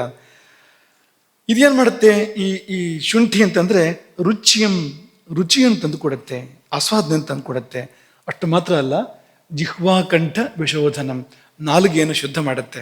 ನಾಲಿಗೆ ಮೇಲೆ ಕಫದ ಆವರಣ ಆವರಿಸ್ತಾ ಇರುತ್ತೆ ಯಾವಾಗಲೂ, ಸ್ವಭಾವ ಅದರದ್ದು ನಾಲಿಗೆ ಇದ್ದು. ಅದನ್ನು ತೆಗೆದು, ಶುಂಠಿ ಅನ್ನೋದು ಕಫಹಾರ ಅದು, ಹಾಗಾಗಿ ಆ ಕಫದ ಆವರಣವನ್ನು ಪರಿಹಾರ ಮಾಡಿ ತೆಗೆದು ಅದನ್ನು ನಾಲಿಗೆಯನ್ನು ಶುದ್ಧ ಮಾಡಿದಾಗ ನಮ್ಗೆ ಇನ್ನಷ್ಟು ರುಚಿಗ್ರಹಣದ ಶಕ್ತಿ ಮತ್ತು ನಾಲಿಗೆಯಿಂದ ಏನು ಉತ್ಪತ್ತಿ ಆಗಬೇಕು ಊಟದ ಸಮಯದಲ್ಲಿ ಅದೆಲ್ಲ ಉತ್ಪತ್ತಿ ಆಗೋದಕ್ಕೆ ಅವಕಾಶ. ಕಂಠ ವಿಶೋಧನಂ, ಗಂಟ್ಲವರೆಗೂ ಶುದ್ಧಿ ಮಾಡುತ್ತೆ ಅದು. ಯಾಕೆಂದರೆ ಆಹಾರ ಹೋಗುವಾಗ ಮಾರ್ಗ ಶುದ್ಧವಾಗಿರಬೇಕು, ಪ್ರಶಸ್ತವಾಗಿರಬೇಕು. ಆ ಕೆಲಸವನ್ನು ಮಾಡಿಕೊಡುತ್ತೆ ಅದು. ಲವಣಾರ್ದ್ರಕ ಭಕ್ಷಣ ಹೊರತು ಹಸಿವನ್ನು ಆ ಕ್ಷಣಕ್ಕೆ ಕೃತ್ರಿಮವಾಗಿ ತರೋಕೆ ಇರೋದಲ್ಲ ಅದು. ಅಷ್ಟಾಂಗ ಹೃದಯ ಇದೇ ವಿಷಯದಲ್ಲಿ. ಆದೌ ಶುಂಠಿ ಸೈಂಧವಾಭ್ಯಾಂ ಜಿಹ್ವಾ ಶೋಧನ ಮಾಚರೇತ್. ಆದಿಯಲ್ಲಿ ಶುಂಠಿ ಮತ್ತು ಸೈಂಧವ ಲವಣ ಇದೆರಡರ ಮೂಲಕವಾಗಿ ನಾಲಿಗೆಯನ್ನು ಶುದ್ಧ ಮಾಡ್ಕೋಬೇಕು. ತತಃ ಕಾಲ ಹಿತಂ ಅಶ್ಚೀಯಾತ್, ಆಮೇಲೆ ಕಾಲ ಬಂದಿರಲಾಗಿ, ಪಿತ್ತಕಾಲ ಸರಿಯಾದ ಕಾಲ ಬಂದಿರಲಾಗಿ ಹಿತವಾದುದನ್ನು ಉಣ್ಣಬೇಕು, ಮಿತವಾಗಿ ಉಣ್ಣಬೇಕು. ಕೈಯದೇವನೇ ಗಂಟು ಮುಂದಿನದ್ದು. ಭೋಜನಾಗ್ರೇ ಸದಾ ಪಥ್ಯಂ, ಭೋಜನದ ಆರಂಭದಲ್ಲಿ ಪಥ್ಯ ಯಾವಾಗಲೂ ಸತತವೂ ಪಥ್ಯ. ಇದು ಯಾವುದು ಅಂದರೆ ಈ ಸೈಂಧವ ಲವಣ ಮತ್ತು ಶುಂಠಿ, ಹಸಿ ಶುಂಠಿಯ ಸೇವನೆ. ಜಿಹ್ವಾ ಕಂಠ ವಿಶೋಧನಂ, ಇಲ್ಲೂ ಕೂಡ ಅವರು ಅದನ್ನೇ ಹೇಳಿದ್ದಾರೆ. ನಾಲಿಗೆ ಮತ್ತು ಕಂಠವನ್ನು ಶುದ್ಧ ಮಾಡುತ್ತೆ ಅದು, ಅದು ಅದರ ಗುಣ. ವಾತಶ್ಲೇಷ್ಮ ಹರಂ, ವಾತ ಮತ್ತು ಶ್ಲೇಷ್ಮ, ವಾತ ಮತ್ತು ಕಫ ಎರಡನ್ನು ಕಡಿಮೆ ಮಾಡುತ್ತೆ ಅದು. ಪಿತ್ತವನ್ನು ಕಡಿಮೆ ಮಾಡೋದಿಲ್ಲ ನೋಡಿ, ಯಾಕೆಂದರೆ ಬೇಕು ಪಿತ್ತ ಆ ಸಮಯದಲ್ಲಿ, ಆಹಾರ ಜೀರ್ಣ ಆಗಬೇಕು. ಹಾಗಾಗಿ ಪಿತ್ತಕ್ಕೆ ಬಲವನ್ನು ಕೊಡ್ತಾ ವಾತಶ್ಲೇಷ್ಮಗಳನ್ನು, ವಾತ ಕಫಗಳನ್ನು ಶಮನ ಮಾಡೋದ್ರಿಂದ ಊಟಕ್ಕೆ ತುಂಬ ಅನುಕೂಲವನ್ನು ಮಾಡಿಕೊಡುತ್ತೆ ಅದು. ರುಚಿಯನ್ನು ಹೆಚ್ಚಿಸುತ್ತೆ. ದೀಪನಂ, ಅಗ್ನಿಯನ್ನು ಪ್ರಜ್ವಲಿತ ಮಾಡುತ್ತೆ. ಪಾಚನಂ, ಹಳೆ ಆಮ ಯಾವ್ದಾದ್ರು ಇದ್ರೆ ಅದನ್ನು ಪಚನ ಮಾಡಿಸುತ್ತೆ, ಜೀರ್ಣ ಮಾಡಿಸುತ್ತೆ ಅದನ್ನು. ಪರಂ, ಇದನ್ನು ತುಂಬ ಚೆನ್ನಾಗಿ ಮಾಡುತ್ತೆ ಈ ಕಾರ್ಯಗಳನ್ನು ಅದು ಅನ್ನೋದು ಅವ್ರು ಹೇಳಿರೋಂಥದ್ದು. ಹಸಿ ಶುಂಠಿ ಗುಣಗಳು ಆರ್ದ್ರಿಕಾ, ಭೇದಿನಿ, ಗುರುವಿ, ತೀಕ್ಷ್ಣ, ಉಷ್ಣ, ದೀಪನಿ ಚಸ. ದೀಪನಿ ಅಂದರೆ ಅಗ್ನಿಯನ್ನು ಪ್ರಜ್ವಲನಗೊಳಿಸುತ್ತೆ. ಕಟುಕ, ಖಾರ ಇರುತ್ತೆ. ಈಗ ನೀವು ಕೇಳ್ತೀರಿ ಪ್ರಶ್ನೆಯನ್ನ, ಆದಿಯಲ್ಲಿ ಮಧುರ ರಸವನ್ನು ಹೇಳಿದ್ದಾರೆ, ಭೋಜನದ ಆದಿಯಲ್ಲಿ ಮಧುರ ರಸವನ್ನು ಸೇವನೆ ಮಾಡಬೇಕು ಅಂತ ಹೇಳಿದ್ದಾರೆ, ನೀವು ಖಾರದ ಶುಂಠಿ ಯಾಕೆ ತಿನ್ನಕ್ಕೆ ಹೇಳ್ತಾ ಇದ್ದೀರಿ, ಉಪ್ಪು ತಿನ್ನಕ್ಕೆ ಯಾಕೆ ಹೇಳ್ತಿದ್ದೀರಿ ಅಂತ ಕೇಳ್ತೀರಿ ನೀವು. ಒಂದನೇದಾಗಿ ಊಟದ ಆರಂಭದಲ್ಲಿ ಅಲ್ಲ ಅದು, ಅದಕ್ಕಿಂತ ಹಿಂದೆ, ಊಟಕ್ಕಿಂತ ಪೂರ್ವದಲ್ಲಿ, ಭೋಜನಾತ್ ಪೂರ್ವಂ ಇರುವಂಥದ್ದು. ಆದರೆ ಭೋಜನಕ್ಕೆ ತುಂಬ ಹತ್ತಿರದಲ್ಲಿ. ಎರಡನೇದು, ಅದು ನಿಮಗೆ ಕಾಣಲಿಕ್ಕೆ ಖಾರ ಹೊರತು ಶುಂಠಿ ಮಧುರ ಪಾಕೆ, ಹೊಟ್ಟೆಗೆ ಹೋದ ಮೇಲೆ ಸಿಹಿ ಅಂತೆ. ತಿನ್ನುವಾಗ ಖಾರ, ಸೈಂಧವ ಲವಣವು ಕೂಡ ಹೀಗೆ, ತಿನ್ನುವಾಗ ಉಪ್ಪು ಅದು. ಈ ಶುಂಠಿ ಕೂಡ ತಿನ್ನುವಾಗ ಖಾರ, ಅದು ಒಳಗೆ ಹೋದ ಮೇಲೆ ಮಧುರ ಪಾಕೆ. ಅಂಥದ್ದೊಂದು ವಸ್ತು ಅದು, ಅದ್ಭುತವಾಗಿರುವಂಥ ಒಂದು ವಸ್ತು. ಒಳಗೆ ಹೋಗಿ ಸಿಹಿ ಆಗುತ್ತೆ. ಸಾತ್ವಿಕ ಸುಖ ಗೊತ್ತಾ ನಿಮಗೆ? ಎತ್ತದಗ್ರೇ ವಿಷಮಿವ ಪರಿಣಾಮೇ ಅಮೃತೋಪಮಂ. ಆರಂಭದಲ್ಲಿ ವಿಷದಂತೆ, ಪರಿಣಾಮದಲ್ಲಿ ಅಮೃತದಂತೆ. ಎತ್ತದಗ್ರೇ ವಿಷಮಿವ ಪರಿಣಾಮೇ ಅಮೃತೋಪಮಂ ತತ್ಸುಖಂ ಸಾತ್ವಿಕಂ ಪ್ರೋಕ್ತಂ. ಕೃಷ್ಣ ಗೀತೆಯಲ್ಲಿ ಆತ್ಮಬುದ್ಧಿ ಪ್ರಸಾದಜಂ, ಇದು ಹಾಗೆ ಇದೆ. ಭಾವನಾ ಶುಂಠಿ ಅಥವಾ ಸೈಂಧವ ಲವಣ ಹಾಗೆ ಇದೆ ಇದು ಅಂತ. ಹಾಗೆ ತಿನ್ನುವಾಗ ಖಾರ, ಒಳಗೆ ಹೋದ್ಮೇಲೆ ಸಿಹಿ. ಅದೇ ನೀವು ಬಾರ್ಲಿ, ಯವ, ಅದು ಸೇವನೆ ಮಾಡುವಾಗ ಸಿಹಿ, ಹದ ಸಿಹಿ, ಒಳಗೆ ಹೋದ್ಮೇಲೆ ಕಟು. ಅದು ನಮ್ಮನ್ನು ಸ್ವಲ್ಪ ದಪ್ಪ ಎರಡು ತೆಳುವಾಗಬೇಕು ಅಂದರೆ ಬಾರ್ಲಿ ತಿಂದರೆ ಆಗಕ್ಕೆ ಸಾಧ್ಯತೆ ಇದೆ. ಯಾಕೆಂದರೆ ಅದು ಒಳಗೆ ಹೋಗಿ ಕಟುವಾಗಿ ಕಫವನ್ನು ಕರಗಿಸುತ್ತಲ್ಲ, ಅದು ಕಫಧಾತುವಿನ ಮೇಲೆ ಕರ್ಷಣ ಅಂತ ಹೇಳ್ತಾರೆ, ಅಂತ ಕೆಲಸ ಮಾಡೋದ್ರಿಂದ ಅದು ಕೃಶವಾಗಿಸುತ್ತೆ. ಕಟುಕ, ಮಧುರೇ ಪಾಕ, ಸೂಕ್ಷ್ಮ, ವಾತ ಕಫಾಪಹ, ವಾತ ಕಫವನ್ನು ಶಮನ ಮಾಡುತ್ತೆ, ಪಿತ್ತಕ್ಕೆ ಬಲ ಕೊಡುತ್ತೆ ಶುಂಠಿ. ಗುಣಗ್ರಂಥದಲ್ಲಿ ಆರ್ದ್ರಕಂ ಅಂದರೆ ಹಸಿ ಶುಂಠಿ, ಆರ್ದ್ರಕಂತೂ ಕಟುಕಮಪಿ ನ ಪಿತ್ತ ವಿರೋಧಿ ಮಧುರ ಪಾಕಿತ್ವ ಅನ್ನೋ ಮಾತನ್ನು ಹೇಳಿದೆ. ಪಿತ್ತ ವಿರೋಧಿ ಅಲ್ಲ, ಅದು ಮಧುರ ಪಾಕ ಏರ್ಪಡುವಂಥದ್ದು, ವಿಪಾಕ ಮಧುರವೇ ಜೀರ್ಣಕ್ರಿಯೆಯಲ್ಲಿ ಅಂತ. ಮತ್ತೆ ಶುಂಠಿಗೆ ಒಂದು ಬಿರುದಿದೆ, ಒಂದು ಪ್ರಶಸ್ತಿ ಸಂದಿದೆ ಶುಂಠಿಗೆ, ಹಸಿ ಶುಂಠಿಗೆ ಅಥವಾ ಶುಂಠಿಗೆ. ಏನು ಪ್ರಶಸ್ತಿ ಅಂದರೆ ವಿಶ್ವಭೇಷಜ. ವಿಶ್ವಭೇಷಜ ಅಂದರೆ ಎಲ್ಲಕ್ಕೂ ಔಷಧ, ಎಲ್ಲಕ್ಕೂ ಔಷಧ ಅದು ಅಂತ, ಅದು ಇದು ಅಂತಲ್ಲ ಅನ್ನುವ ಒಂದು ಹೆಮ್ಮೆ ಕೂಡ ಶುಂಠಿಗಿದೆ ಅಂತ. ಹಾಗಾಗಿ ಊಟ ಶುರು ಮಾಡುವಾಗ ವಿಶ್ವಭೇಷಜವನ್ನು ಸೇವಿಸಿ, ಎಲ್ಲಕ್ಕೂ ಔಷಧವಾಗಿರುವಂಥದ್ದು ಸೇವಿಸಿ ಆಮೇಲೆ ಊಟ ಶುರು ಮಾಡು ಅಂತ ಹೇಳಿರುವಂಥದ್ದು. ಇನ್ನು ಸೈಂಧವ ಲವಣ, ಅದು ಲವಣಂ ಸ್ವಾದು, ಸ್ವಲ್ಪ ಸಿಹಿ ಅಂಶನೂ ಸೇರಿದೆ ಅದರಲ್ಲಿ. ಉಪ್ಪು ಹೌದು ಸೈಂಧವ ಲವಣ. ದೀಪನಂ, ಅಗ್ನಿ ಪ್ರಜ್ವಲನ ಮಾಡುತ್ತೆ ಅದು. ಪಾಚನಂ, ಆಮವನ್ನು ಪರಿಹಾರ ಮಾಡುತ್ತೆ, ಹಳೆ ಶೇಷ ಯಾವುದಾದ್ರು ಇದ್ದರೆ ಅದನ್ನೆಲ್ಲ ಪರಿಹಾರ ಮಾಡುತ್ತೆ. ಲಘು, ಅದು ಗುರು ಅಲ್ಲ, ಭಾರ ಅಲ್ಲ ಜೀರ್ಣಕ್ಕೆ. ಸ್ನಿಗ್ಧಂ, ಸ್ನೇಹ ಅಂಶ ಜಾಸ್ತಿ ಮಾಡುತ್ತೆ, ಕಫಕ್ಕೆ ಒತ್ತು ಕೊಡುತ್ತೆ ಅದು. ರುಚ್ಯಂ, ಇದು ಕೂಡ ಹಾಗೆ ಅಂತ, ರುಚಿಯನ್ನು ಕೊಡುತ್ತೆ ಸೈಂಧವ ಲವಣ. ವೃಷ್ಯಂ, ಸೂಕ್ಷ್ಮಂ, ನೇತ್ರ್ಯಂ, ಅಂದರೆ ಕಣ್ಣಿಗೆ ಒಳ್ಳೆಯದು ಸೈಂಧವ ಲವಣ, ಕಣ್ಣಿಗೆ ಒಳ್ಳೆಯದು. ನೇತ್ರ್ಯಂ, ತ್ರಿದೋಷ ಹೃತ್, ವಾತ ಪಿತ್ತ ಕಫ ಮೂರನ್ನು ಕೂಡ ಸಮಸ್ಥಿತಿಗೆ ತರುವಂಥದ್ದು ಸೈಂಧವ ಲವಣ. ಅಪರೂಪದ್ದು, ಇಂಥದ್ದಲ್ಲಿ ತುಂಬ ಇರೋದಿಲ್ಲ. ಈ ತ್ರಿದೋಷ ಸಾಮ್ಯ ತಂದು ಕೊಡುವಂಥ ದ್ರವ್ಯಗಳು ತುಂಬ ಇರೋದಿಲ್ಲ. ಇದು ತುಂಬ ಉತ್ತಮವಾಗಿರ್ತಕ್ಕಂಥ ಮೂರೂ ಧಾತುಗಳ ದೋಷಗಳನ್ನು ಪರಿಹಾರ ಮಾಡ್ತಕ್ಕಂಥ, ವಾತ ಪಿತ್ತ ಕಫ ಮೂರೂ ಕೂಡ ಇರುವ ದೋಷಗಳನ್ನು ಪರಿಹಾರ ಮಾಡೋದು ಅಂದ್ರೆ ಏನು, ಹೆಚ್ಚು ಕಡಿಮೆ ಎಲ್ಲಕ್ಕೂ ಒಳ್ಳೆಯದು ಅನ್ನೋ ಥರನೇ ಆಗುತ್ತೆ ಅದು ಅಂತ. ಅಂತಹ ಒಂದು ವಸ್ತು ಸೈಂಧವ. ಸೈಂಧವ ಏನಪ್ಪ ಸೈಂಧವ ಅಂದರೆ, ಉಪ್ಪಿನಲ್ಲಿ ಸಾಮುದ್ರ ಬೇರೆ, ಸೈಂಧವ ಬೇರೆ ಅಲ್ವಾ. ಸಮುದ್ರದ ಉಪ್ಪು ಬೇರೆ ಮತ್ತು ಕಲ್ಲುಪ್ಪು ಬೇರೆ. ನಾವು ಬಳಸಬೇಕಾಗಿರುವಂಥದ್ದು ಕಲ್ಲುಪ್ಪನ್ನು, ಸೈಂಧವ ಲವಣವನ್ನು ನಾವು ಬಳಸಬೇಕು. ಸೈಂಧವ ಲವಣ ರಾಕ್ ಸಾಲ್ಟ್ ಅಂತ ಹೇಳ್ತಾರೆ, ಹಿಮಾಲಯನ್ ಪಿಂಕ್ ಸಾಲ್ಟ್ ಅಂತಲೂ ಕೂಡ ಹೇಳ್ತಾರೆ ಅದನ್ನು ಇಂಗ್ಲೀಷ್ನಲ್ಲಿ. ನೈಸರ್ಗಿಕವಾಗಿ ದೊರೆಯುವ ಶುದ್ಧವಾದ ಉಪ್ಪು, ಅಂದರೆ ಸಮುದ್ರದ ನೀರನ್ನು ಉಪ್ಪಾಗಿ ಪರಿವರ್ತನೆ ಮಾಡಬೇಕಾಗತ್ತೆ. ಅದು ಹಾಗೆ ಉಪ್ಪಿನ ರೂಪದಲ್ಲಿ ಸಿಗೋದಿಲ್ಲ, ನೀರನ್ನು ಉಪ್ಪಾಗಿ ಬದಲಾವಣೆ ಮಾಡಬೇಕಾಗುತ್ತೆ. ನೀರಿಂದ ಉಪ್ಪಿನ ಅಂಶ ಬೇರೆ ಮಾಡಬೇಕಾಗುತ್ತೆ. ಇದು ಹಾಗಲ್ಲ, ಇದು ಸಿಗುವಾಗಲೇ ಉಪ್ಪಿನ ರೂಪದಲ್ಲಿ ಸಿಗುವಂಥದ್ದು, ಗಟ್ಟಿಯಾಗಿ ಸಿಗುವಂಥದ್ದು, ಕಲ್ಲಿನ ರೂಪದಲ್ಲಿ ಸಿಗುವಂಥದ್ದು. ತಿಳಿ ಗುಲಾಬಿ ಬಣ್ಣ, ಬಿಳಿ ಅಥವಾ ಲಘು ಕೆಂಪು ಈ ಥರದ ಬಣ್ಣದಲ್ಲಿರುತ್ತೆ ಅದು. ಸ್ಫಟಿಕ ಅಥವಾ ಕಲ್ಲುಗಳ ರೂಪದಲ್ಲಿರುತ್ತೆ ಅದು. ಉಪ್ಪಿನ ಹಾಗೆ ನೀರಿಗೆ ಹಾಕಿದ ತಕ್ಷಣ ಕರಗೋದಿಲ್ಲ, ಅದು ಕರಗೋದು ನಿಧಾನ ಅದು. ಮತ್ತು ಸಾಮಾನ್ಯ ಉಪ್ಪಿಗಿಂತ ಉಪ್ಪು ಕಡಿಮೆ ಅದರಲ್ಲಿ, ಉಪ್ಪಿನಂಶ ಈ ಮಾಮೂಲಿ ಉಪ್ಪಿಗಿಂತ ಕಡಿಮೆ ಅದರಲ್ಲಿ. ತೀಕ್ಷ್ಣತೆ ಕೂಡ ಕಡಿಮೆ, ಸ್ವಲ್ಪ ಖಾರನೂ ಕಡಿಮೆ, ಜೀರ್ಣಕ್ಕೆ ಸುಲಭ. ಭೂಮಿಯ ಅಡಿಯಲ್ಲಿ ಲಕ್ಷಾಂತರ ವರ್ಷಗಳ ಹಿಂದೆ ಒಣಗಿ ಹೋದ ಪ್ರಾಚೀನ ಸಮುದ್ರದ ಲಭ್ಯ ರೂಪ, ಈಗಿನ ಲಭ್ಯ ರೂಪವೇ ಅದು ಅಂತ ಹೇಳ್ತಾರೆ. ಹಾಗಾಗಿ ಅದಕ್ಕೆ ತುಂಬ ಸಂಸ್ಕಾರಗಳಾಗಿದೆ. ಈ ಸಮುದ್ರ ಇನ್ನೂ ಹಾಗೇ ಇದೆ, ತಾಜಾ ಇದೆ. ಆದರೆ ಎಷ್ಟೋ ಕಾಲ ಅದು ಪಾಕಕ್ಕೆ ಒಳಪಟ್ಟು ಈ ರೂಪಕ್ಕೆ ಬಂದಿರುತ್ತೆ, ಕಲ್ಲಿನ ರೂಪಕ್ಕೆ ಅದು ಬಂದಿರುತ್ತೆ. ಆ ಸಂಸ್ಕಾರ ಅದಕ್ಕಿದೆ. ಹಿಮಾಲಯದ ಪರ್ವತ ಶ್ರೇಣಿಗಳಲ್ಲಿ ಸಿಗುವಂಥದ್ದು, ವಿಶೇಷವಾಗಿ ಈಗಿನ ಪಾಕಿಸ್ತಾನದ ಪಂಜಾಬ್ ಪ್ರಾಂತದಲ್ಲಿರ್ತಕ್ಕಂಥ ಖೇವ್ರಾ ಉಪ್ಪಿನ ಗಣಿಗಳಲ್ಲಿ ಸಿಗುವಂಥದ್ದು ಸೈಂಧವ ಲವಣ.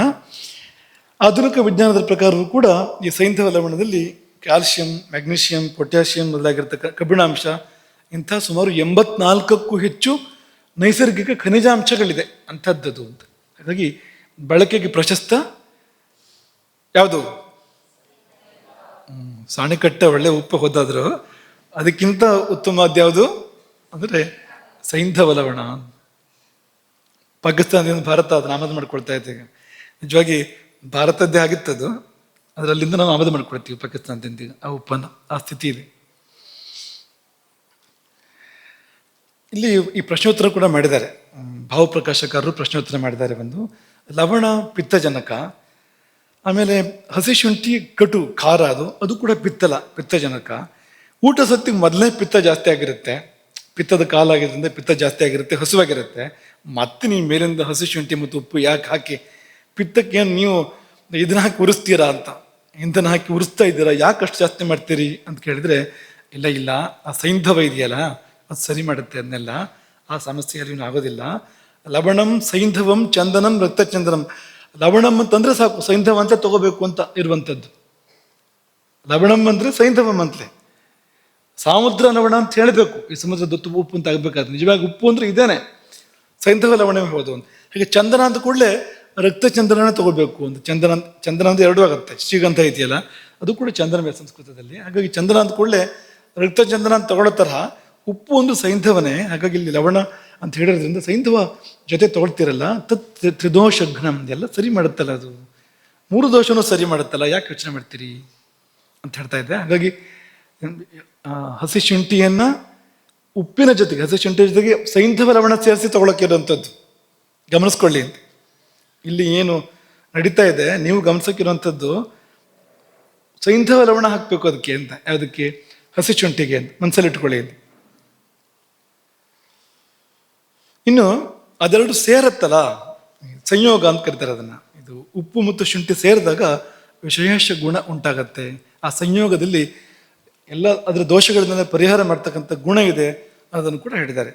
ಹೀಗಂತ ಮಾತ್ರಕ್ಕೆ ಒಂದು ಇಷ್ಟಿಷ್ಟು ಶುಂಠಿ ತಿನ್ನೋದಲ್ಲ ಊಟಕ್ಕಿಂತ ಮುಂಚೆ. ನೀವು ಕೇಳಿದ್ರು ನಿನ್ನೆ ಮೊನ್ನೆ ಯಾವಾಗಲೂ ಬಡಿಸ್ಬೇಕಾದ್ರೆ ಒಂದು ಇಷ್ಟಿಷ್ಟು ಶುಂಠಿ ಬಡಿಸಿದ್ರು ಅಂತ ಕೇಳಿದ್ರು. ಹಾಗೆಲ್ಲ ಬಡಿಸೋದಲ್ಲ, ಹಾಗೆಲ್ಲ ತಿನ್ನೋದು ಅಲ್ಲ. ಅತಿ ಬಳಸಬಾರದ ದ್ರವ್ಯಗಳು ಅದೆಲ್ಲ. ಯಾವುದು ಪಿಪ್ಪಲಿ, ಲವಣ, ಕ್ಷಾರ ಇದೆಲ್ಲ ಒಂದೊಂದು ರಾಶಿ ತಿನ್ನೋಕೆ ಇರೋಂಥದ್ದಲ್ಲ. ಅದು ಅಷ್ಟಕ್ಕೆ ಅಷ್ಟು ಗುಣ ಇದೆ, ಅದಕ್ಕೆ ಅಷ್ಟು ಪರಿಣಾಮ ಬೀರುತ್ತೆ ಅದು. ನೀವು ಇಷ್ಟಿಷ್ಟು ತಿಂದರೆ ಮತ್ತೆ ಆಮೇಲೆ ಸೀದಾ ವೈದ್ಯರ ಹತ್ರ ಹೋಗ್ಬೇಕಾಗತ್ತೆ. ಹಾಗಾಗಿ ಆ ಕೆಲಸ ಮಾಡಬೇಡಿ, ಯಾವುದು ಅತಿ ಆಗಬಾರ್ದು. ಸಾರ್ವಭೌಮ ಗುರುಕುಲ ಹರ್ಷಿತಾ CM ಆಕೆ ಕೇಳಿರೋ ಪ್ರಶ್ನೆ, ನಾನು ಯಾವುದಾದ್ರೂ ವಿಷಯವನ್ನು ಏಕಾಗ್ರತೆಯಿಂದ ಗಮನವಿಟ್ಟು ಕೇಳುತ್ತಿದ್ದರೆ ಅಥವಾ ಮಾಡುತ್ತಿದ್ದರೆ ಹಸಿವಾಗದೇ ಇರಲು ಸಾಧ್ಯವೇ? ಸಾಧ್ಯ ಅಂತ ಆಕೆ ಹೇಳ್ತಾಳೆ. ನನಗೆ ಇದು ಅನುಭವವಾಗಿದೆ, ನಿಜವೋ ಸುಳ್ಳೋ ಗೊತ್ತಿಲ್ಲ. ಆಯ್ತಲ್ಲ, ಅನುಭವ ಆಗಿದ್ದಿಲ್ಲ ನಿನಗೆ, ಸುಳ್ಳು ಅನ್ನೋ ಪ್ರಶ್ನೆ ಏನಿದೆ? ಇದೇನು ಅಂಥ ಅನುಭವ ಏನೂ ಅಲ್ಲ, ದೇಹದಲ್ಲಿ ಇರ್ತಕ್ಕಂಥ ಅನುಭವ ಅದು ಆಗುತ್ತೆ. ಇದು ಈಗ ಯಾವುದ್ರಲ್ಲಾದ್ರೂ ಮುಳುಗಿ ಮೈ ಮರೆತ್ರೆ ಹಸಿವೆ ಆಗೋದಿಲ್ಲ. ಯಾವುದ್ರಲ್ಲಾದ್ರೂ ಪೂರ್ತಿ ಮನಸ್ಸನ್ನು ಕೊಟ್ಟರೆ ಹಸಿವು ಬಾಯಾರಿಕೆ ಗೊತ್ತಾಗೋದಿಲ್ಲ.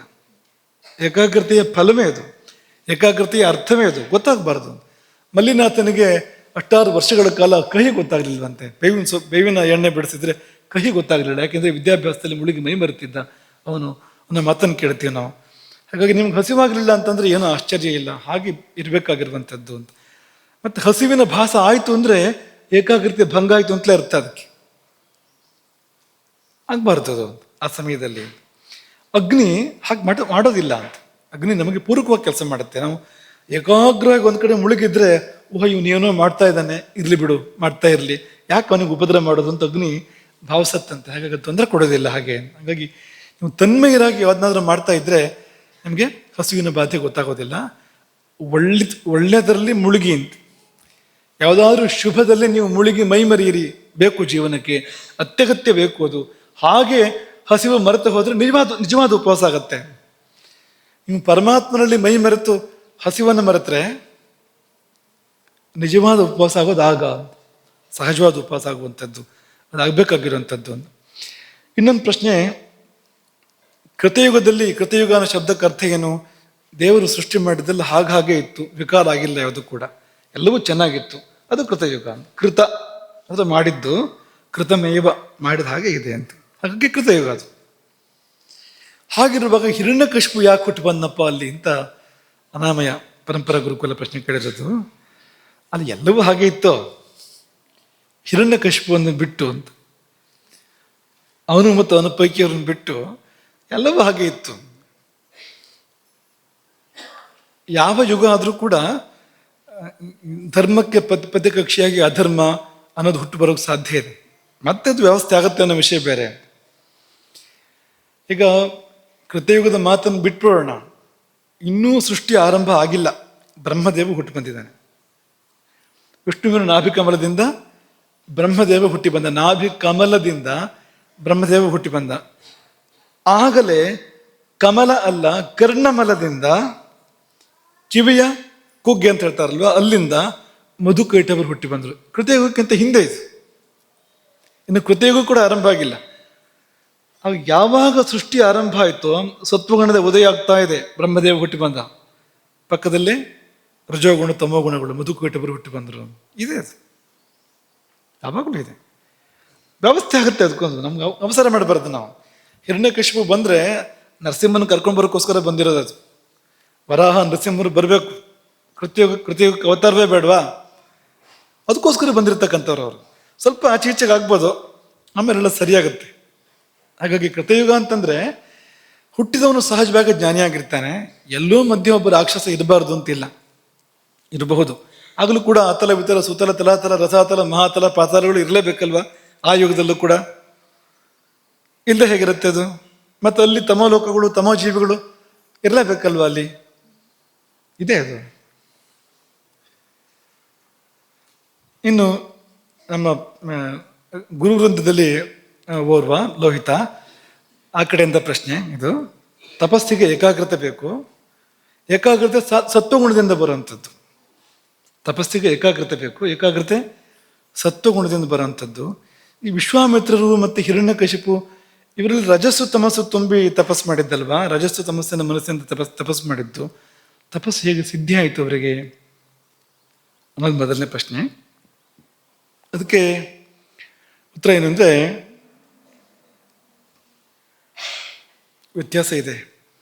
ಹಿರಣ್ಯಕಶಿಪು ಮತ್ತು ವಿಶ್ವಾಮಿತ್ರರು ಒಂದೇ ಅಲ್ಲ. ವಿಶ್ವಾಮಿತ್ರರು ತಪಸ್ಸು ಮಾಡಿದ್ದು ರಜಸ್ಸು ತಮಸ್ಸಿನ ಮನಸ್ಸಿನಿಂದ ಅಲ್ಲ. ತಪಸ್ಸಿನ ಸಂಕಲ್ಪ ಏನು ಅಂದರೆ ನಾನು ಬ್ರಹ್ಮರ್ಷಿ ಆಗಬೇಕು ಅಂತ. ಅದು ರಜಸ್ಸು ತಮಸ್ಸು ಅಲ್ಲ, ಅದು ಸತ್ವಗುಣವೇ ಹೌದದು. ಹಿಂದೆ ಇತ್ತು ರಜಸ್ಸು ತಮಸ್ಸು. ವಸಿಷ್ಠರ ಜೊತೆಗೆ ಸ್ಪರ್ಧೆ ಮಾಡುವಾಗ, ಯುದ್ಧ ಮಾಡುವಾಗ ವಸಿಷ್ಠರನ್ನು ನಾಶ ಮಾಡ್ತೇನೆ ಅಂತ ಹೊರಟಾಗ ಅದಕ್ಕೆ ಅಂತ ತಪಸ್ಸು ಮಾಡಿದ್ದಾರೆ. ಅದಕ್ಕಿಂತ ಮುಂಚೆ ಅಲ್ಲೆಲ್ಲ ಇದೆ ಅದು.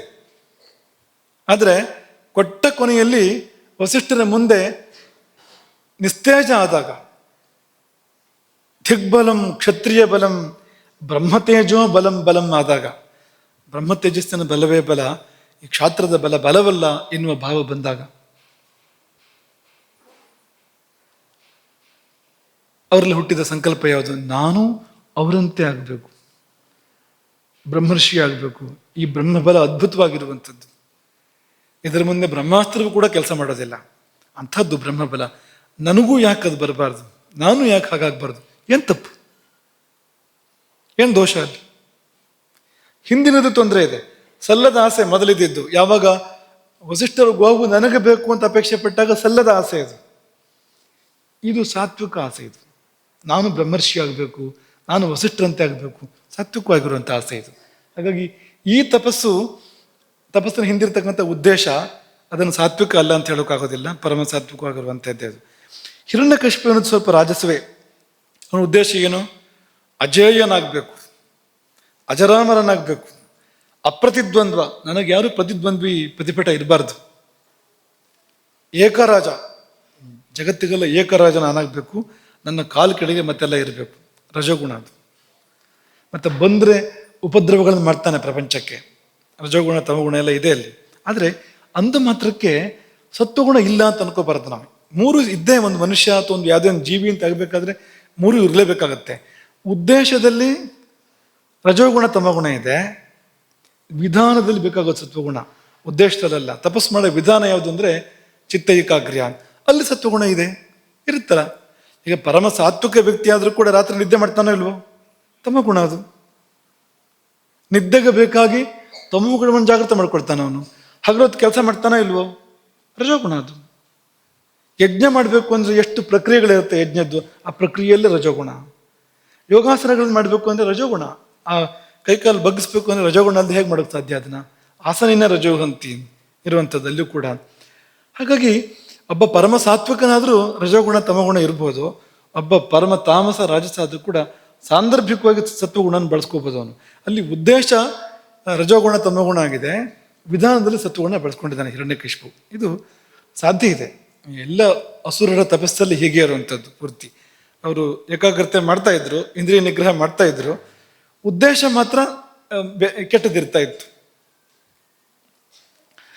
ಇನ್ನು ಮತ್ತೊಂದು ಪ್ರಶ್ನೆ, ಹಿರಣ್ಯಕಶಿಪು ಅಷ್ಟೆಲ್ಲ ವರ್ಷ ತಪಸ್ಸು ಮಾಡಿದ್ರು ಪಾಪ ಸುಟ್ಟು ಹೋಗದೆ ದುಷ್ಟನಾಗಿ ಏಕೆ ಉಳಿದ ಅಲ್ವಾ? ಅಗ್ನಿ ಜಾಗೃತವಾಗಿ ಪಾಪ ಸುಡಬೇಕಾಗಿತ್ತಲ್ವಾ? ಪಾಪ ಯಾಕೆ ಸುಟ್ಟಿಲ್ಲ ಅಂದರೆ ಪಾಪ ತುಂಬ ಸುಟ್ಟಿದೆ, ಅದ್ರ ಮೂಳೆ ಉಳಿದಿದೆಯಲ್ಲ ಅವನದ್ದು, ಅಲ್ಲಿ ಪಾಪ ಉಳಿದಿದೆ. ಕೆಲವು ಸಾರಿ ಪಾಪ ಹೇಗೆ ವ್ಯಾಪಿಸುತ್ತೆ ಅಂದರೆ ಅದು ಧಾತುವೇ ಆಗ್ಬಿಡುತ್ತೆ. ಅದು ಈಗ ಅದು ರಕ್ತವೇ ಆಗಿಬಿಟ್ರೆ, ಮಾಂಸವೇ ಆಗಿಬಿಟ್ರೆ ಪಾಪ, ಅಥವಾ ಮೂಳೆಯಲ್ಲಿ ಅದು ಅವಿನಾಭಾವದಲ್ಲಿ ಬೆರೆತರೆ ಅದು ಮೂಳೆ ಉಳಿದ್ರೆ ಪಾಪನ ಉಳಿಲೇಬೇಕಲ್ಲ. ಆಗ ಆಯ್ತು, ಅಷ್ಟು ಪಾಪ ಆದ್ರೂ ಯಾಕೆ ಉಳೀತು ಅಂತ ಕೇಳಿದ್ರೆ, ಪಾಪ ಉಳಿದಿತ್ತು. ಯಾಕೆಂದ್ರೆ ವಿಶ್ವಾಮಿತ್ರರಿಗಾಗುವಾಗ ನಹ್ಯಸ್ಯ ವೃಜನಂ ಕಿಂಚಿತ್ ದೃಶ್ಯತೆ ಸೂಕ್ಷ್ಮಮಪ್ಯಥ ಅಂತ ದೇವತೆಗಳು ಹೇಳುವಂಥದ್ದು. ಒಂದು ಚೂರು ಪಾಪ ಉಳಿದಿಲ್ಲ ಇವರಲ್ಲಿ, ಕಿಂಚಿತ್ತೂ ಪಾಪ ದೋಷ ಉಳಿದಿಲ್ಲ ಅಂತ ಹೇಳ್ತಾರೆ ದೇವತೆಗಳು. ಇಲ್ಲಿ ಆ ಮಾತಿಲ್ಲ. ಹಿರಣ್ಯಕಶಿಪುನ ವಿಷಯದಲ್ಲಿ ದೋಷ ಪಾಪ ಉಳಿದಿದೆ. ಯಾಕೆ ಉಳಿದಿದೆ ಅಂದ್ರೆ ಭವಿತವ್ಯ ಇದೆ, ಅಲ್ಲಿ ಆಗ್ಬೇಕಾದ ಸಂಗತಿಗಳಿದೆ ಅಲ್ಲಿ ಮುಂದಕ್ಕೆ. ಆ ಪಾಪಕ್ಕೆ ಅದು ಪಾಪವು ಇರಬೇಕಾಗಿದೆ ಅಂತ, ಮುಂದೆ ಕೆಲಸ ಇದೆ ಪಾಪಕ್ಕೆ ಅಂತ. ಏನು ಕೆಲಸ ಅಂತಂದ್ರೆ ಈ ಶಾಪ ಪಾಪವನ್ನು ಉಳಿಸ್ತಾ ಇದೆ ಅಂತ. ಮುನಿ ಶಾಪ ಇದೆಯಲ್ಲ, ಸನಕಾದಿಗಳ ಶಾಪ ಇದೆಯಲ್ಲ, 3 ಜನ್ಮವನ್ನು ಎತ್ತಿ ಬಾ, 3 7 ಜನ್ಮ ಎತ್ತಿ ಬಾ, ಭಗವದ್ ವಿರೋಧಿಯಾಗಿ ಆರಿಸ್ಕೊಂಡಿದ್ದದು, ದೇವರ ವಿರೋಧಿಯಾಗಿ ಅಂತ ಇದೆರಡು ಕೂಡ. ಅದೆಲ್ಲ ಮಾಡಕ್ಕಿದೆಯಲ್ಲ ಅವನು. ಆಗ ಹೋಗಿ ಆ ಮುನಿ ಶಾಪವನ್ನು ಸುಳ್ಬೇಕಾಗತ್ತೆ ಅಗ್ನಿ. ಅದಾಗೋದಿಲ್ಲ. ಅದು ಮುನಿ ಶಾಪವನ್ನು ಬದಲಾಯಿಸೋಕೆ ಸಾಧ್ಯ ಇಲ್ಲ ಅಂತ ವಿಷ್ಣುವೇ ಹೇಳ್ತಾನೆ. ಅದು ನಾನು ಕೂಡ ಬದಲಾಯಿಸೋಕ್ಕಾಗೋದಿಲ್ಲ, ಅದು ಹೊಂದ್ಕೊಂಡು ಹೋಗ್ಬೇಕಾಗತ್ತೆ, ಏನು ಮಾಡೋಕ್ಕಾಗೋದಿಲ್ಲ ಅಂತ ಭಗವಂತನೇ ಹೇಳ್ತಾನೆ. ಆ ವಾಕ್ಯಕ್ಕೆ ಋಷಿಗಳು ಸತ್ಯವಾಕ್ಯರು. ಆ ವಾಕ್ಯಕ್ಕೆ ಎರಡಿಲ್ಲ, ಆ ವಾಕ್ಯಕ್ಕೆ ಎದುರಿಲ್ಲ. ಅದು ಉಳಿಲೇಬೇಕು ವಾಕ್ಯ. ಅದು ಉಳಿಬೇಕು ಅಂದ್ರೆ ಇವನು ಇಷ್ಟೆಲ್ಲ ದಾಂಧಲೆ ಮಾಡಲೇಬೇಕು. ಹಿರಣ್ಯಕಶಿಪು ಮುಂದಕ್ಕೆ ಮಾಡಿ ನೃಸಿಂಹಾವತಾರ ಆಗಿ ಅವನು ಸಂಹಾರ ಆಗಬೇಕು. ಮತ್ತದಲ್ಲದೆ ಅವನು ರಾವಣ ಆಗಿ ಹುಟ್ಟಿ ಬರಬೇಕು, ಶಿಶುಪಾಲಾಗಿ ಹುಟ್ಟಿ ಬರಬೇಕು, ಅಷ್ಟೆಲ್ಲ ಕಾರ್ಯಕ್ರಮ ಇದೆ. ಮುಂದಿನ ಯುಗದವರೆಗೆ ಕಾರ್ಯಕ್ರಮಗಳಿದೆ. ಅದೆಲ್ಲ ಮುಗಿಸಿ ಅವನು ಬರಬೇಕು. ಹಾಗಾಗಿ ಮುನಿಶಾಪ ಅಷ್ಟು ದೋಷವನ್ನು ಉಳಿಸಲೇಬೇಕು, ಅಷ್ಟೆಲ್ಲ ಕೆಲಸ ಆಗಲೇಬೇಕು ಅವನ ಕಡೆಯಿಂದ. ಕರ್ಮಗಳಲ್ಲಿ ಅಗ್ನಿ ಎಲ್ಲ ಸುಡುತ್ತೆ. ಹೋದು 3 ತರಹ ಇರುತ್ತೆ: ಸಾಧ್ಯ, ಅಸಾಧ್ಯ ಮತ್ತು ಕಷ್ಟ ಸಾಧ್ಯ ಅಂತ. ಇದೆಲ್ಲ ಅಸಾಧ್ಯಕ್ಕೆ ಹೋದಾಗ ಅದು ಅನುಭವದಿಂದಲೇ ಕ್ಷಯ ಆಗುವಂಥದ್ದು, ಅನುಭವಿಸ್ಲೇಬೇಕು, ಬೇರೆ ದಾರಿ ಇಲ್ಲ.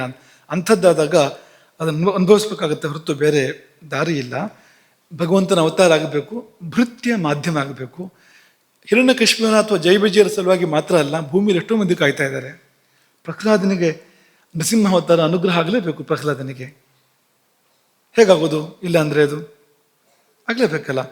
ರಾಮಾವತಾರ ಆಗಿ ಎಲ್ಲಿ ಶಬರಿಯಿಂದ ಶುರು ಮಾಡಿ, ಶರಭಂಗನಿಂದ ಶುರು ಮಾಡಿ ಎಷ್ಟೆಲ್ಲ ಮಂದಿ ಉದ್ಧಾರ ಆಗಬೇಕಲ್ಲ. ಅಲ್ಲಿ ಮತ್ತೊಂದು ಎಲ್ಲ ಅವತಾರ ಆಗಬೇಕು ಅಂದ್ರೆ ರಾವಣ ಬರಬೇಕು. ಅಲ್ಲಿ ಕೃಷ್ಣಾವತಾರದಲ್ಲಂತೂ ಸಾಲ ಇದೆ ಉದ್ಧಾರ ಆದವರದ್ದು. ದುಷ್ಟ ನಿಗ್ರಹವಾಗಬೇಕು, ಇವನು ಮಾಧ್ಯಮ ಆಗಬೇಕು, ಅದಕ್ಕೆ ಕರ್ಕೊಂಡು ಬರೋನು ಇವನು. ಹಾಗಾಗಿ ಇವನಿಗೆ ಆ ಪಾಪವೂ ಸುಟ್ಟಿದೆ, ಇಲ್ಲ ಅಂತಿಲ್ಲ. ಆದರೆ ಅದಷ್ಟು ಕೆಲಸ ಮಾಡಬೇಕಾಗಿದೆ ಮುಂದೆ. ಆಮೇಲೆ ಹೋಗುತ್ತೆ, ಅದು ಹೋಗಿ ಮೋಕ್ಷವನ್ನೇ ಕೊಡುತ್ತೆ. ಹಿರಣ್ಯಕಶಿಪುವಿಗೆ ಮುಕ್ತನೇ ಆಗ್ತಾನ ಅವನ ಕೊನೆಗೆ. ಆದರೆ ಅದಕ್ಕಿಂತ ಮುಂಚೆ ಕೆಲಸ ಇದೆ.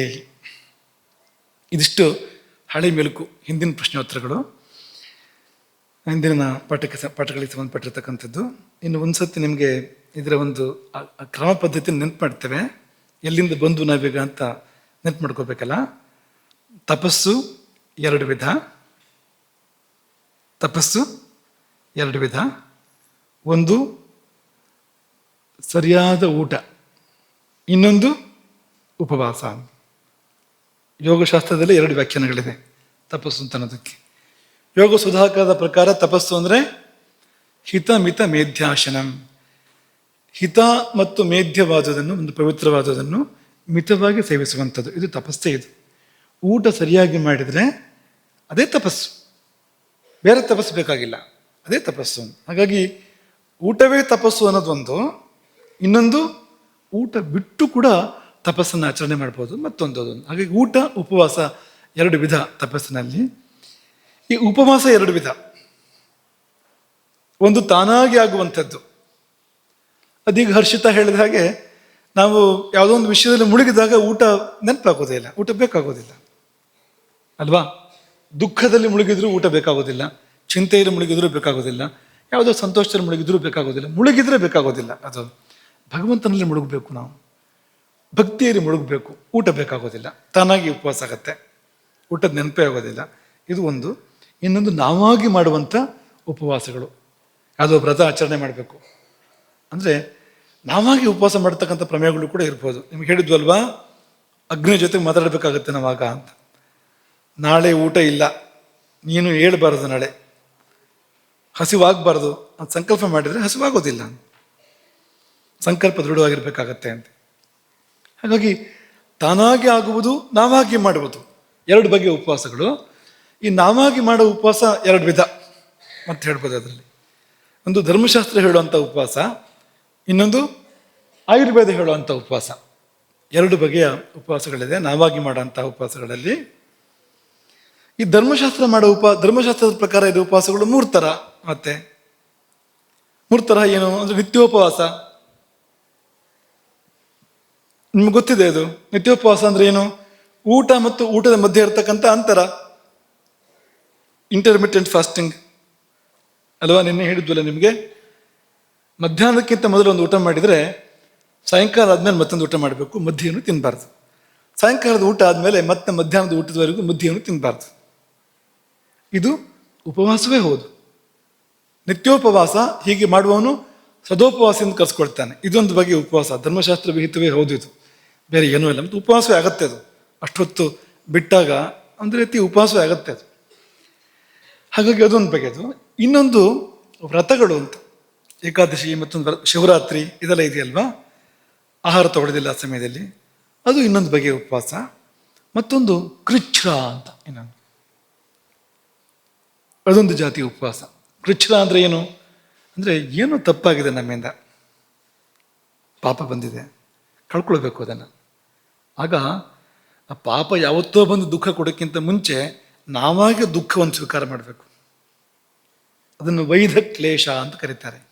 ಏನು ವೈಧ ಕ್ಲೇಶ ಅಂದರೆ ವಿಧಿಪೂರ್ವಕವಾದ ಕ್ಲೇಶ. ಶಾಸ್ತ್ರದ ವಿಧಿ ಇದೆ, ತಗೋ ಈ ಕ್ಲೇಶವನ್ನ ಅಂತ, ಪಾಪವನ್ನು ಕಳಿ. ಹಾಗಾಗಿ ಕ್ಲೇಶದಲ್ಲಿ 2 ವಿಧ, ವೈಧ ಮತ್ತು ಅವೈಧ ಅಂತ. ಅವೈಧ ಅಂದ್ರೆ ನಾವೀಗ ಅನುಭವಿಸ್ತಾ ಇರುವಂಥ ಕ್ಲೇಶ ಎಲ್ಲ ಇದೆಯಲ್ಲ, ಎಲ್ಲೋ ಜಾರು ಬಿದ್ದು ಕಾಲು ಮರಿತ್ತು, ಇದೆಲ್ಲ ಧರ್ಮಶಾಸ್ತ್ರ ಹೇಳಿದ ಕ್ಲೇಶ ಅಲ್ಲ.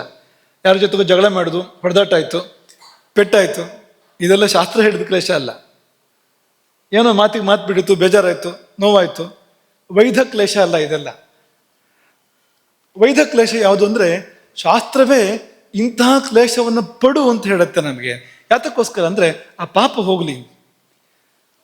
ಪ್ರಕೃತಿ ತಾನೇ ಬಂದು ಹೊಡೆಯುವಾಗ, ಒಂದು ದುಷ್ಕರ್ಮ ಮಾಡಿದರೆ ತಾನೇ ಪ್ರಕೃತಿ ಬಂದು ಫಲ ಕೊಡುವಾಗ ಸರಿಯಾಗಿ ಹೊಡೆಯುತ್ತೆ, ಅದು ಚೆನ್ನಾಗಿ ಪಡಿಸುತ್ತೆ.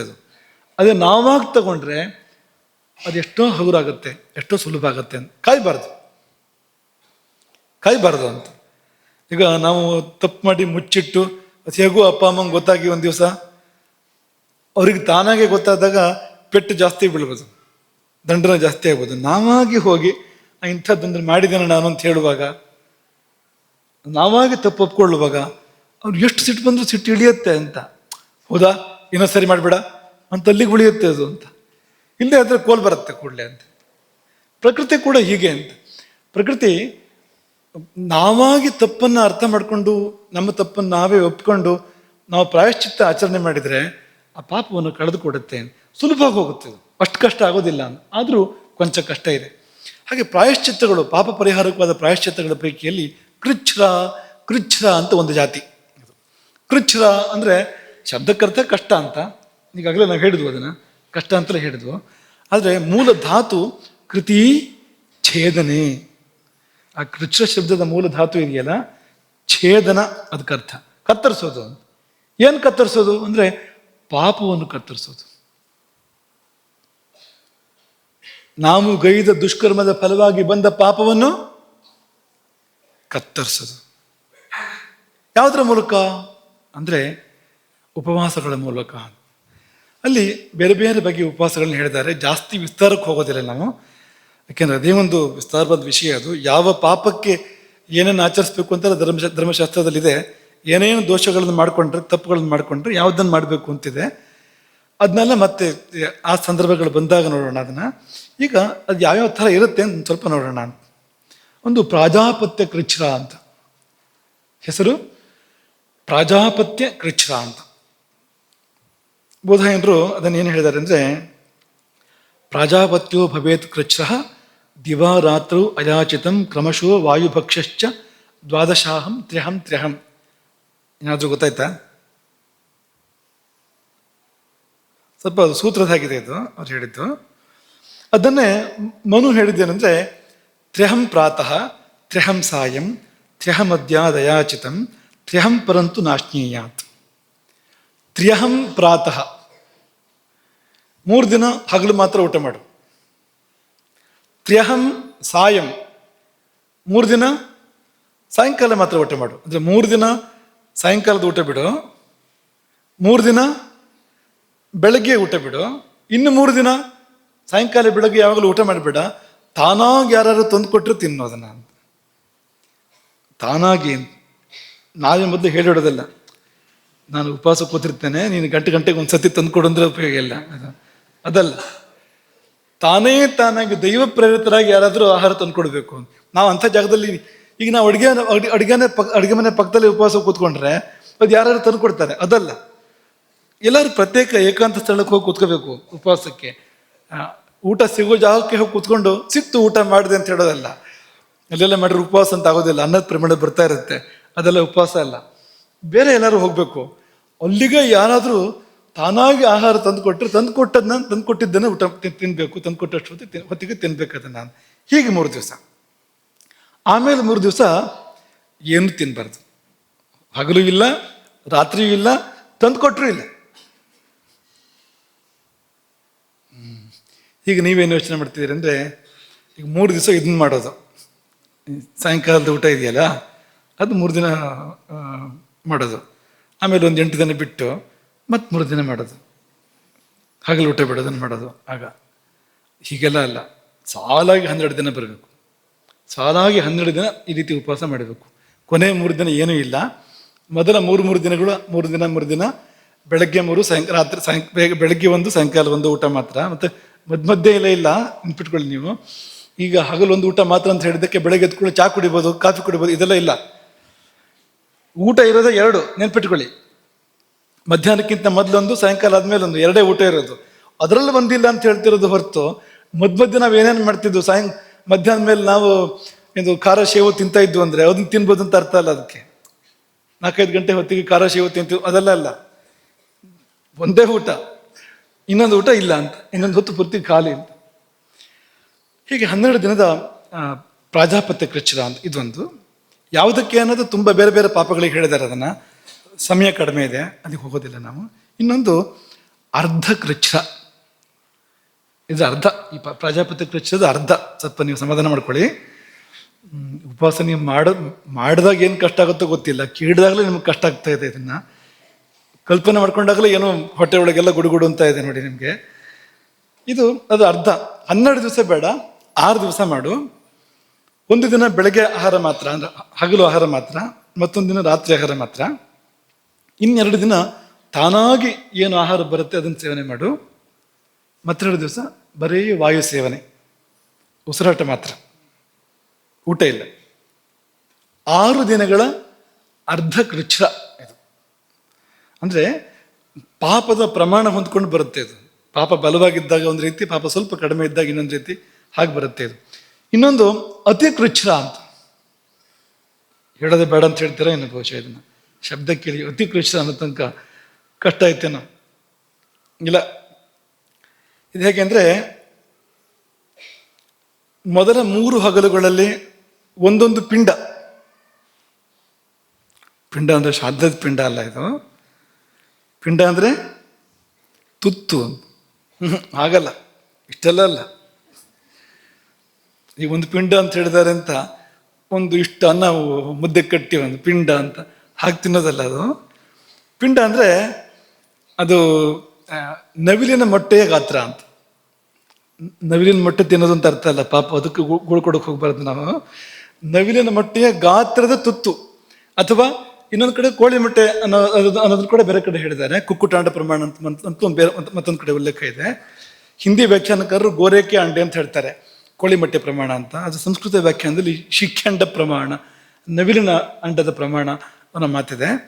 ಇಲ್ಲಿ 3 ಹಗಲು ಒಂದೊಂದು ತುತ್ತು ನವಿಲಿನ ಮೊಟ್ಟೆ ಗಾತ್ರದ್ದು, 3 ರಾತ್ರಿ ಒಂದೊಂದು ತುತ್ತು ನವಿಲಿನ ಮೊಟ್ಟೆ ಗಾತ್ರದ್ದು, ಮತ್ತೆ 3 ದಿವಸ ತಾನಾಗಿ ಬಂದಿದ್ದು, ಮತ್ತೆ 3 ದಿನ ಉಪವಾಸ. ಇದು ಅತಿ ಕೃಚ್ಛ್ರ ಇದು. ಇನ್ನು ಕೃಚ್ಛ್ರಾತಿ ಕೃಚ್ಛ್ರ ಅಂತ ಮತ್ತೊಂದು. ಕೃಚ್ಛ್ರಾತಿ ಕೃಚ್ಛ್ರ ಅಂದರೆ ಮತ್ತು ಕಷ್ಟದ್ದು. 9 ದಿನ ಬರೀ ನೀರನ್ನು ಸೇವನೆ ಮಾಡಬೇಕು, ಮತ್ತು 3 ದಿವಸ ನಿರಾಹಾರವಾಗಿರಬೇಕು. 12 ದಿವಸದ ಉಪವಾಸಗಳಿದೆಲ್ಲವೂ ಕೂಡ. 9 ದಿನ ಬರೀ ನೀರು, ಮತ್ತು 3 ದಿನ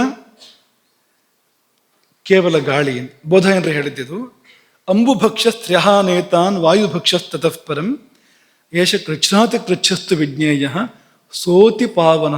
ಅತಿ ಪಾವನವಾದ ಆಗಿರ್ತಕ್ಕಂಥ ಕೃಚ್ಛ್ನಾತಿ ಕೃಚ್ಛ್ರ, ಯಾವ ಪಾಪವನ್ನು ಕೂಡ ಪರಿಹಾರ ಮಾಡಬಲ್ಲದು ಅಂತ. ತಪ್ತ ಕೃಚ್ಛ್ರ ಅಂತ. ಈ ತಪ್ತ ಕೃಚ್ಛ್ರ ಹೇಗೆ ಅಂದರೆ, ಇದು 12 ದಿವಸ, 9 ದಿವಸ ಬಿಸಿ ಮಾತ್ರ ಸೇವನೆ ಮಾಡಬೇಕು. ಓಹೋ ಒಳ್ಳೇದಾಯ್ತು ಅಂತ ಹೇಳಬೇಡಿ. ಬಿಸಿ ಅಂದರೆ ಯಾವುದು ಅಂತ ಹೇಳಿದ್ದಾರೆ, ಹಾಲು, ತುಪ್ಪ ಮತ್ತು ದರ್ಭೆಯ ನೀರು. ಹಾಲು, ತುಪ್ಪ ಮತ್ತು ದರ್ಭೆಯ ನೀರು, ಇದನ್ನು 9 ದಿನ ಬಿಸಿ ಬಿಸಿನೇ ಸೇವನೆ ಮಾಡಬೇಕು. ಅಂದರೆ ಆ ಒಳಗಿನ ಅಗ್ನಿ ಜಾಗೃತಿಯ ಸಲುವಾಗಿರ್ತಕ್ಕಂಥದ್ದು ಬಿಸಿ ಬಿಸಿ ಸೇವನೆ ಮಾಡಬೇಕು. ಮತ್ತೆ 3 ದಿನ ಉಪವಾಸ. ಇದು ತಪ್ತ ಕೃಚ್ಛ್ರ. ಇವೆಲ್ಲ ಪಾಪ ಪರಿಹಾರ ಮಾಡುವಂಥದ್ದು. ಮತ್ತೊಂದು ಸಾಂತಪನ, ಹಾಗೊಂದು ನರಕವೂ ಇದೆ ಸಾಂತಪನ ಅಂತ. ಅದನ್ನು ತಪ್ಪಿಸ್ಕೊಳ್ಬೇಕು ಅಂದ್ರೆ ಈ ಸಾಂತಪನ ಕೃಚ್ಛ್ರ ಮಾಡಬೇಕು. ಅಂದರೆ ಇಂಥದ್ದನ್ನು ಮಾಡಿದರೆ ಅಂಥದ್ದೆಲ್ಲ ತಪ್ಪತ್ತೆ ಆ ಅರ್ಥದಲ್ಲಿ. ಇದು ಸ್ವಲ್ಪ ಆರಾಮಾಗಿದೆ ಬಿಡಿ. 2 ದಿವಸ ಇದು, 2 ದಿವಸ. ಅದರಲ್ಲಿ 1 ದಿನ ಗೋಮೂತ್ರ, ಗೋಮಯ, ಗೋಕ್ಷೀರ, ಗೋವಿನ ಕ್ಷೀರದಿಂದ ಮಾಡಿರ್ತಕ್ಕಂಥ ದಧಿ, ತುಪ್ಪ ಮತ್ತು ದರ್ಭೆ ನೀರು. ಏನು ಇದು? ಹಾಲು, ಮೊಸರು, ತುಪ್ಪ, ಗೋಮೂತ್ರ, ಗೋಮಯ, ದರ್ಭೆ ನೀರು. ಏನಿದು? ಪಂಚಗವ್ಯ. ಈ ಪಂಚಗವ್ಯವನ್ನ 1 ದಿನ ಸೇವನೆ ಮಾಡುವಂಥದ್ದು, ಪಂಚಗವ್ಯವನ್ನು ಮಾತ್ರ. ಮರುದಿನ ಉಪವಾಸ ಇರುವಂಥದ್ದು ಪೂರ್ತಿ. ಇದು ಸಾಂತಪನ ಕೃಚ್ಛ್ರ. ಮಹಾಸಾಂತಪನ ಅಂತ ಮತ್ತೊಂದಿದೆ. ನಿಮ್ಗೆ ಇದು ಚಿಕ್ಕದಾಯ್ತು ಅಂತ ಅನ್ಸಿದ್ರೆ ಮಹಾಸಾಂತಪನ ಅಂತ ಮತ್ತೊಂದಿದೆ. ಅದರಲ್ಲಿ ಏನಾದ್ರು 6 ದಿನ ಈ ಪಂಚಗವ್ಯದಲ್ಲಿ ಇರಬೇಕು, 7ನೇ ದಿನ ಉಪವಾಸ. ಇದು ಮಹಾಸಾಂತಪನ. ಇನ್ನು ಪರಾಕ ಅಂತ ಇನ್ನೊಂದಿದೆ. ಪರಾಕ ಅಂದರೆ ತೀರಾ ಸರಳವಾಗಿದೆ ಬಿಡಿ. 12 ದಿವಸ ಏನು ಮುಟ್ಟೋದಿಲ್ಲ ಅಂತ, ಅನ್ನವೂ ಇಲ್ಲ ನೀರು ಇಲ್ಲ ಅಂತ. ಪರಾಕ. ಕೆಲವರು 12 ದಿವಸನೂ ಪಂಚಗವ್ಯ ಇದೆ ಅಂತ ಹೇಳೋದು ಉಂಟು. ಪಂಕ್ತಿ ನೋಡಿದಾಗ ದ್ವಾದಶಾಹಂ ಅಭೋಜನಂ, 12 ದಿವಸ ಅಡುಗೆ ಮಾಡೋ ಕೆಲಸವೇ ಇಲ್ಲ, ಆರಾಮಾಗಿ ಇದ್ಬಿಡ್ಬೇಕು ಅಂತ. 13ನೇ ದಿನ ಜೀವಂತವಾಗಿದ್ರೆ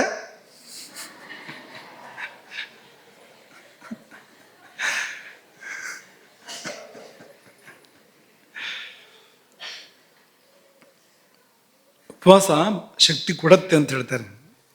ಸಾಮಾನ್ಯರ ಕಲ್ಪನೆ ಏನಿದೆ ಅಂದರೆ ಉಪವಾಸದಿಂದ ನಿಶ್ಶಕ್ತಿ ಆಗುತ್ತೆ ಅನ್ನೋ ಕಲ್ಪನೆ ಇದೆ. ಹಾಗಿಲ್ಲ. ಉಪವಾಸ ಸರಿಯಾಗಿ ಮಾಡಿದರೆ ಅದು ಬಲವೃದ್ಧಿಯನ್ನು ಮಾಡುತ್ತೆ ಅಂತಲೇ ಬಲ್ಲವರು ಹೇಳುವಂಥದ್ದು. ಶಕ್ತಿ ಜಾಸ್ತಿ ಆಗುತ್ತೆ ಅದರಿಂದ, ಉಪವಾಸದಿಂದ. ಪರ್ಣಕೃಚ್ಛ್ರ ಅಂತ ಇನ್ನೊಂದು. ಪರ್ಣಕೃಚ್ಛ್ರ ಅಂದರೆ ಎಲೆಗಳಿಂದ ಕಷಾಯ ಮಾಡಿ ಆ ಕಷಾಯವನ್ನು ಸೇವನೆ ಮಾಡ್ಕೊಂಡಿರುವಂಥದ್ದು. ದಿವಸ ಒಂದೊಂದು ಎಲೆ. ಒಂದಿನ ಪಲಾಶ, ಮರುದಿನ ಉದುಂಬರ, ಪಲಾಶ ಮತ್ತುಗ, ಉದುಂಬರ ಹತ್ತಿ, ಮರುದಿನ ಅರವಿಂದ ಅಂದರೆ ಕಮಲ, ಆಮೇಲೆ ಬಿಲ್ವ, ಆಮೇಲೆ ದರ್ಬೆ. ಅದರ ನಂತರ ಈ ಈ ಎಲೆಗಳ ಕಷಾಯ ಮತ್ತು ಕುಶೋದಕ ಇದನ್ನು ಸೇವನೆ ಮಾಡಿ ನೀವು ಕೃಚ್ಛ್ರಾಚರಣೆ ಮಾಡೋದಾದರೆ ಉಪವಾಸ ಬೇರೆ ಏನು ತಿಂದೇ ಇದ್ದೆ ಅದಕ್ಕೆ ಪರ್ಣಕೃಚ್ಛ್ರ ಅಂತ ಹೆಸರು. ಫಲಕೃಚ್ಛ್ರ ಅಂತ ಬೇರೆ ಇದೆ. ಹಣ್ಣು ತಿನ್ಬೋದು ಅಂತ ಅರ್ಥ ಅಲ್ಲ ಅದಕ್ಕೆ. ಬಿಲ್ವವೇ ಮೊದಲಾಗಿರ್ತಕ್ಕಂಥ ಹಣ್ಣುಗಳನ್ನು ಕುದಿಸಿ ನೀರು ಕುಡಿಬೇಕು, ಕಷಾಯ ಕುಡಿಬೇಕು. ಎಷ್ಟು ಸಮಯ ಅಂದರೆ ಭಾರಿ ಖುಷಿ ಆಗ್ತಾ ಇದೆ, ಗೊತ್ತಾಯ್ತು ನಮಗೆ. ಇದು ಸ್ವಲ್ಪ ಆರಾಮಾಗಿದೆ. ಇದ್ದಿದ್ರಲ್ಲಿ ಹಣ್ಣಿನ ರಸ ಸೇವನೆ ಮಾಡಿದಾಗುತ್ತೆ ಅಂತ ಅನ್ಕೋಬೇಡಿ.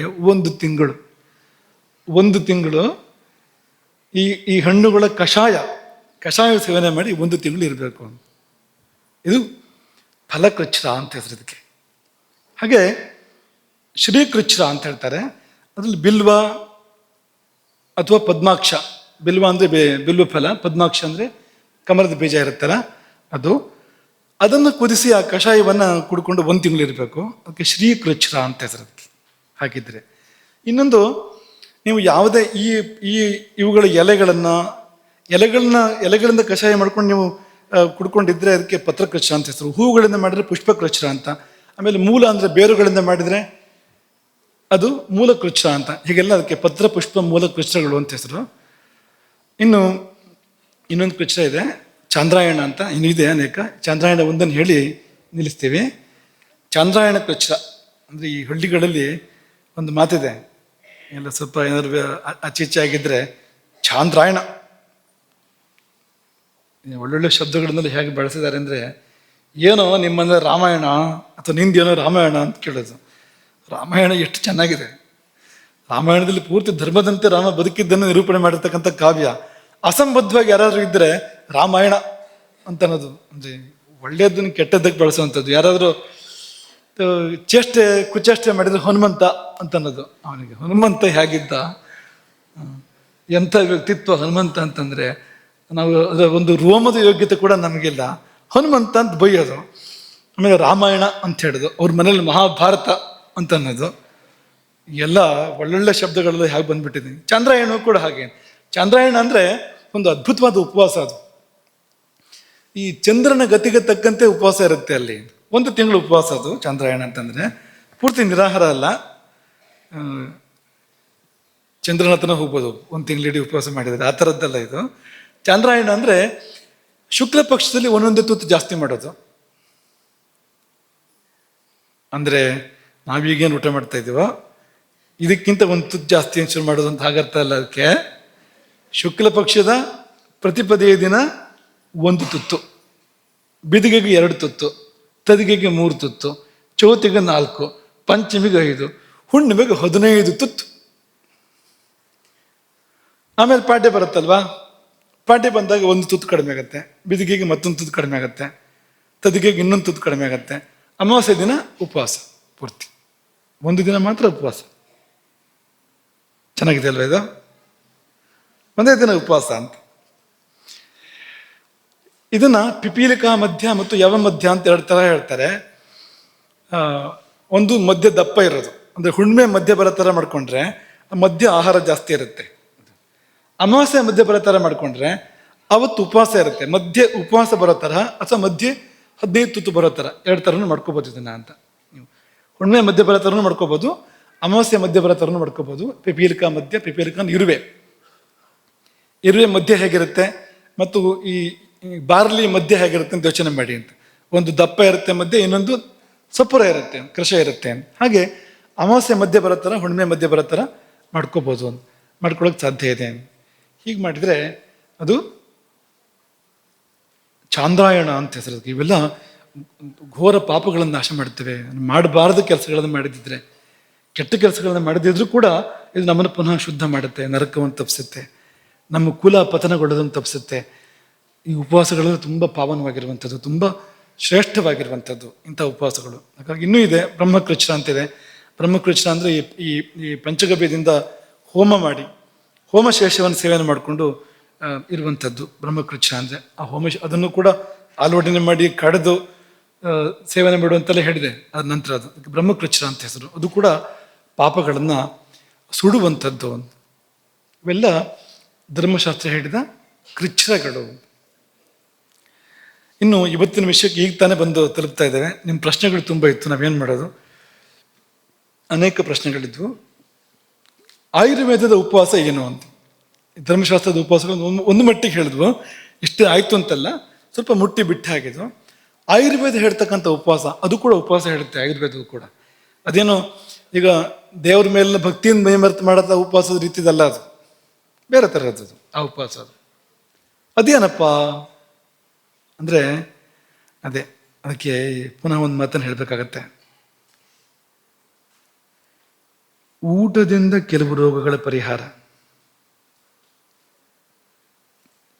ಉಪವಾಸದಿಂದ ಮತ್ತೆ ಕೆಲವು ರೋಗಗಳ ಪರಿಹಾರ. ಈ ಎರಡರಲ್ಲೂ ಆಗದೆ ಇರುವಂಥದ್ದು. ಮಿಕ್ಕಿದ್ದು ಏನಾದ್ರು ಇದ್ರೆ ಔಷಧ ತಗೋಬೇಕು, ಇಲ್ಲದಿದ್ರೆ ಔಷಧ ತಗೋಬೇಕಾಗಿಲ್ಲ. ಮೊದಲನೇದಾಗಿ ಎಷ್ಟೋ ಏರುಪೇರುಗಳು ಊಟ ಸರಿ ಮಾಡಿಕೊಂಡ್ರೆ ಸರಿಯಾಗತ್ತದು.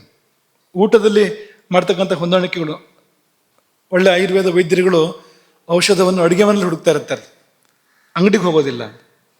ಆಯುರ್ವೇದ ಹೇಗಿದೆ ಅಂದರೆ ಅಡುಗೆ ಮನೆಯಲ್ಲೇ ಪರಿಹಾರ ಹೇಳುತ್ತೆ. ಅದು ಅಂಗಡಿಗೆ ಹೋಗ್ಬೇಕಾದ ಪ್ರಮೇಯ ಕಡಿಮೆ ಇರುತ್ತೆ. ಇಲ್ಲ ಅಂತಲ್ಲ, ಮತ್ತು ಹಾಳು ಮಾಡ್ಕೊಂಡ್ರೆ ಬೇಕಾಗುತ್ತೆ, ಅದು ಇಲ್ಲ ಅಂತಲ್ಲ. ಆದರೆ ಎಷ್ಟೆಷ್ಟೋ ಸಮಸ್ಯೆಗಳು ಊಟದ ಸಂಯೋಜನೆ ಇದೆಯಲ್ಲ, ಊಟದ ಪದಾರ್ಥಗಳನ್ನು ಆಚೆ ಮಾಡೋದಿದೆಯಲ್ಲ, ಅದರಿಂದಾಗಿ ಪರಿಹಾರ ಆಗ್ತವೆ.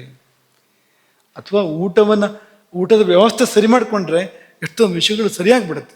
ಎಷ್ಟೆಷ್ಟೋ ವಿಷಯಗಳು ಇಲ್ಲಿ ನಿತ್ಯ ಸೇವನೆ ಅಂತ ಒಂದು ಪಟ್ಟಿ ಕೊಡುತ್ತೆ ಆಯುರ್ವೇದ. ಇದಿಷ್ಟನ್ನು ಪ್ರತಿನಿತ್ಯ ಸೇವನೆ ಮಾಡಿ ಅಂತ ಒಂದು ಪಟ್ಟಿ ಕೊಡುತ್ತೆ. ಆಮೇಲೆ ಒಂದು ಪ್ರತಿಜ್ಞೆ ಮಾಡುತ್ತೆ. ಆ ಪಟ್ಟಿ ಕೊಟ್ಟ ಮೇಲೆ ನೀನು ಇದಿಷ್ಟನ್ನು ನಿತ್ಯ ಸೇವನೆ ಮಾಡಿದ್ದೇ ಹೋದಾದ್ರೆ ನಿನಗೆ ಕಾಯಿಲೆ ಬರೋದಿಲ್ಲ. ಆಯುರ್ವೇದ ಅಂತ ಗಂಭೀರ ಪ್ರತಿಜ್ಞೆ ಮಾಡುತ್ತೆ. ನೀನು ಇದನ್ನು ಸೇವನೆ ಮಾಡದೇ ಹೋದಾದ್ರೆ ಪ್ರತಿನಿತ್ಯವೂ ಕೂಡ ನಿನಗೆ ಕಾಯಿಲೆಗಳು ಇಲ್ಲ. ಅಂದ್ರೆ ಎಷ್ಟೆಲ್ಲ ಸಮಸ್ಯೆಗಳನ್ನ ಊಟದಲ್ಲೇ ಪರಿಹಾರ ಮಾಡ್ಕೊಳ್ಳೋಕೆ ಸಾಧ್ಯ ಇದೆ.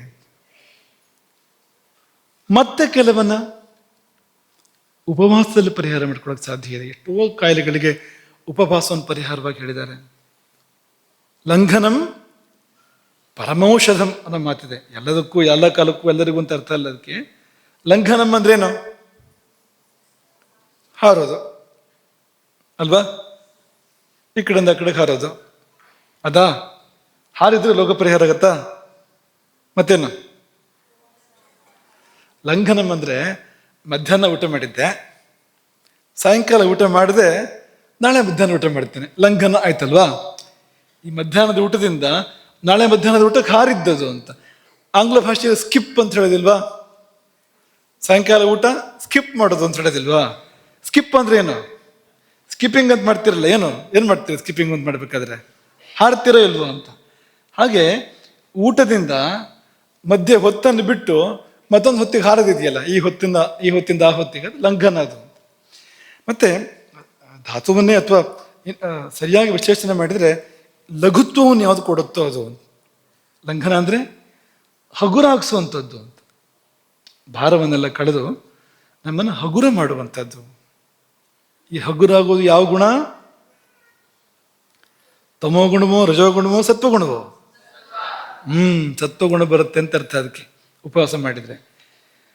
ಭಾರ ಅನ್ನೋದು ತಮೋಗುಣ, ಹಗುರ ಅನ್ನೋದು ಸತ್ವಗುಣ. ಯಾಕೆಂದ್ರೆ ಹಗುರಾದ ವಸ್ತು ಮೇಲಕ್ಕೆ ಹೋಗುತ್ತಲ್ವಾ, ಭಾರ ಆಗಿದ್ದು ಕೆಳಗೆ ಹೋಗುತ್ತೆ. ಮೇಲಕ್ಕೆ ಹೋಗೋದು ಯಾವ ಗುಣ? ಊರ್ಧ್ವಂ ಗಚ್ಚಂತೆ ಸತ್ವಸ್ಥ.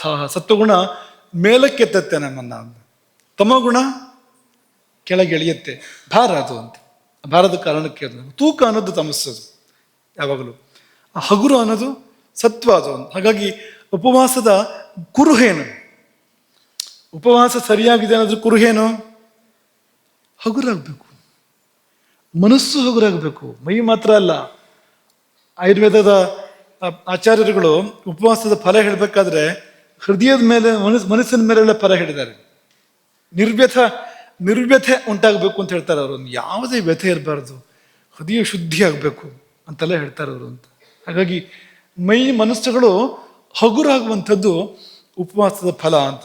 ಅದನ್ನು 2 ಶಬ್ದಗಳನ್ನು ಬಳಸ್ತಾರೆ ಆಯುರ್ವೇದವರು. ಒಂದು ಲಂಘನ ಅಂತ, ಇನ್ನೊಂದು ಅಪತರ್ಪಣ ಅಂತ. ಏನೋ ಅಪ್ಪ ತೀರ್ಕೊಂಡ ನಂತರ ಮಕ್ಕಳು ಅಪ್ಪನಿಗೆ ಮಾಡ್ಬೇಕಾಗಿರುವಂಥದ್ದು ತರ್ಪಣ. ಅದು ಅಪತರ್ಪಣ ಅಂತ ಇದ್ದಿದ್ದು, ಅದು ಏನೋ ವ್ಯತ್ಯಾಸ ಆಗಿ ಬರ್ತಾ ಬರ್ತಾ ಬಾಯಿಗೆ ಅಪತರ್ಪಣ ಅಂತ ಆಗಿದೆ ಅಂತ ಅನ್ಕೋಬೇಡಿ. ಹಾಗಲ್ಲ, ಇದು ಸಂಸ್ಕೃತ ಶಬ್ದ. ಇದು ತರ್ಪಣ ಅಂದ್ರೆ ಏನು? ಅಂದ್ರೆ ದೇಹವನ್ನು ಪುಷ್ಟಿಗೊಳಿಸುವಂಥದ್ದು, ಅಂಥದ್ದನ್ನು ಸೇವನೆ ಮಾಡುವಂಥದ್ದು. ಸಂತರ್ಪಣ, ತರ್ಪಣ ಅಂತ ಹೇಳ್ತಾರೆ. ಅದಕ್ಕೆ ಸಂತರ್ಪಣೆ ಅಂತ ಹೇಳ್ತಾರಲ್ಲ. ಈಗ ಊಟ ಹಾಕೋದಕ್ಕೆ ಸಂತರ್ಪಣನ ಶಬ್ದ ಇದೆ ನೋಡಿ ಅಂತ. ಹಾಗಾಗಿ ಆಹಾರದ ಮೂಲಕವಾಗಿ ಶರೀರವನ್ನು ಪುಷ್ಟಿಗೊಳಿಸುವಂಥದ್ದು ತರ್ಪಣ. ಅಪತರ್ಪಣ ಅಂದ್ರೆ ತದ್ವಿರುದ್ಧ, ಶರೀರವನ್ನ ಕೃಶಗೊಳಿಸುವಂಥದ್ದು, ಆಹಾರವನ್ನು ಕೊಡದೇ ಇರುವಂಥದ್ದು. ಅನಶನಂ, ಅಲ್ಪಭೋಜನಂ, ಉಪವಾಸಶ್ಚ ಅಂತೆಲ್ಲ ಸುಶ್ರುತರು ಅದಕ್ಕೆ ವಿವರಣೆ ಕೊಟ್ಟಿದ್ದಾರೆ. ಆಯುರ್ವೇದದವರು ಈ ತಪಸ್ಸನ್ನು ಹೇಳ್ತಾರೆ, ಊಟ ಬಿಟ್ಟು ಉಪವಾಸ ಮಾಡೋ ತಪಸ್ಸನ್ನು ಕೂಡ ಹೇಳ್ತಾರೆ. ಯಾಕೆಂದ್ರೆ ಆಯುರ್ವೇದದಲ್ಲಿ ಕೇವಲ ಅವರ ಔಷಧಗಳನ್ನ ನಂಬ್ಕೊಂಡಿಲ್ಲ ಆಯುರ್ವೇದದವರು. ಮತ್ತೆ ದೈವ ವ್ಯಪಾಶ್ರಯ ಅಂತಂದು ಹೇಳ್ತಾರೆ ಅವರು. ನೀನು ಬರೇ ಔಷಧ ಮಾಡಿದ್ರೆ ಸಾಲದು, ದೇವರನ್ನು ಕೂಡ ಆಶ್ರಯಿಸಬೇಕು ಅಂತ ಹೇಳ್ತಾರೆ. ಎಷ್ಟೋ ವಿಷಯಗಳಿಗೆ ದೈವ ವ್ಯಪಾಶ್ರಯ ಬೇಕು ಅಂತ ಹೇಳ್ತಾರೆ ಅವರು. ಆ ದೈವ ವ್ಯಪಾಶ್ರಯದಲ್ಲಿ ಆಚೆ ಉಪವಾಸ ಹೇಳ್ತಾರೆ ಅವರು, ತಪಸ್ಸು ಅದನ್ನೆಲ್ಲ ಹೇಳ್ತಾರೆ ಅವರು. ಆದರೆ ಈ ಚಿಕಿತ್ಸೆ ಅಂಗವಾಗಿ ಹೇಳ್ತಕ್ಕಂಥದ್ದು ಅದು ಬೇರೆ. ಲಂಘನ ಅಂತಂದ್ರೆ ಬರೀ ಉಪವಾಸ ಅಂತ ಮಾತ್ರ ಅರ್ಥ ಅಲ್ಲ. 10 ಬಗೆಯ ಲಂಘನಗಳನ್ನ ಶಾಸ್ತ್ರಕಾರರು ಹೇಳಿದ್ದಾರೆ. 10 ಬಗೆಯ ಲಂಘನಗಳು. ಅದರಲ್ಲಿ 4 ರೀತಿ ಶುದ್ಧಿಗಳನ್ನ ಹೇಳ್ತಾರೆ. ವಮನ, ವಿರೇಚನ, ಭೇದಿ ಮಾಡಿಸೋಂಥದ್ದು. ಬಸ್ತಿ, ನಸ್ಯ, ಮೂಗಿಂದ ಕೊಡ್ತಾರೆ ಅವರು. ಇದೆಲ್ಲ ಆ, ಲಂಘನಗಳೇ. ಇದರಿಂದ ಮೈ ಹಗುರಾಗತ್ತೆ ಅಂತ. ಪಿಪಾಸಾ ನಿಗ್ರಹ ಅಂದರೆ ಕೆಲವು ಸಂದರ್ಭದಲ್ಲಿ ಬಾಯಾರಿಕೆಯನ್ನು ನಿಯಂತ್ರಣ ಮಾಡ್ಕೋಬೇಕು ಅಂತ. ವೇಗಧಾರಣೆ ಅಲ್ಲ ಇದು, ಆ ಅರ್ಥ ಅಲ್ಲ. ಚಿಕಿತ್ಸಾ ರೂಪವಾಗಿ ನೀರು ಸೇವಿಸ್ತಾ ಇರುವಂಥದ್ದು ಅಂತ ಚಿಕಿತ್ಸೆಗಳನ್ನ ಹೇಳಿದ್ದಾರೆ. ಮಾರುತ ಅಂತಿದೆ ಇನ್ನೊಂದು, ಗಾಳಿ ನಮ್ಮನ್ನು ಉಡ್ಕೋಬೇಕಾಗತ್ತೆ. ಆತಪ, ಸೂರ್ಯನ ಬಿಸಿಲು. ಹಾಗೆ ಪಾಚನ ಅಂತೊಂದಿದೆ, ಆ ಪಾಚನ ದ್ರವ್ಯಗಳನ್ನು ಪ್ರಯೋಗ ಮಾಡ್ತಾರೆ ಅವರು, ಶುಂಠಿ, ಜೀರಿಗೆ, ಇಂಗು ಇಂಥದ್ದೆಲ್ಲ. ಕೊನೆಯದೆರಡು ಉಪವಾಸ ಮತ್ತು ವ್ಯಾಯಾಮ ಅಂತ. ಇದು ನಮ್ಮನ್ನು ಹಗುರ ಮಾಡುವಂಥವು ಇವೆಲ್ಲವೂ ಕೂಡ.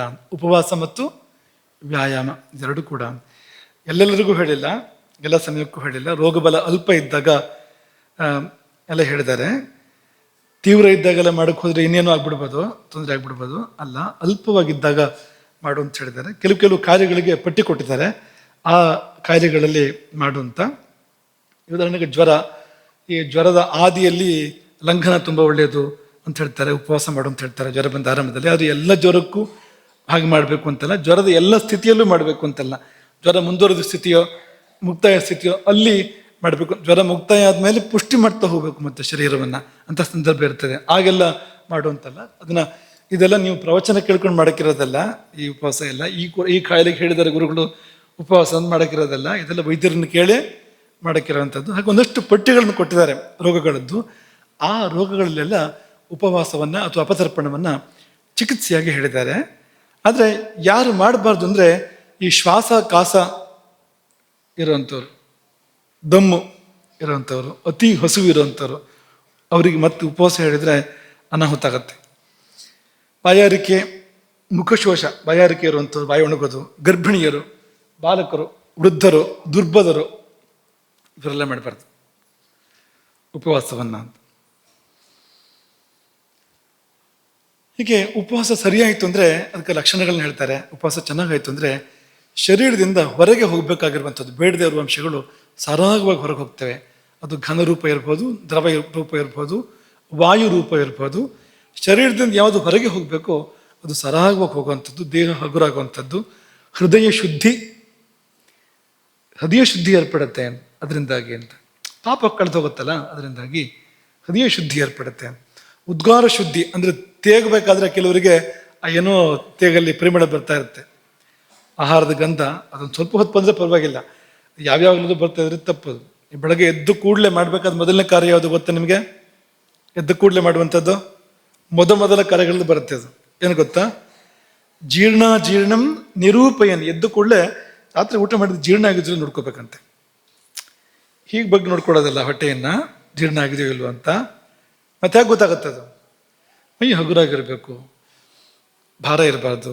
ಈ ತೇಗಿದೆಯಲ್ಲ, ತೇಗಲ್ಲಿ ನಿನ್ನೆ ರಾತ್ರಿ ಊಟದ ಪರಿಮಳ ಬರಬಾರ್ದು. ತೇಗಲ್ಲಿ ಹಿಂದಿನ ಊಟದ ಪರಿಮಳ ಬರ್ತಾ ಇದೆ ಅಂದರೆ ಊಟ ಮಾಡಬೇಡ ಅಂತ ಅರ್ಥ. ಅದಕ್ಕೆ ಮತ್ತೇನು ತಿನ್ಬೇಡ ಈಗ ಅಂತ.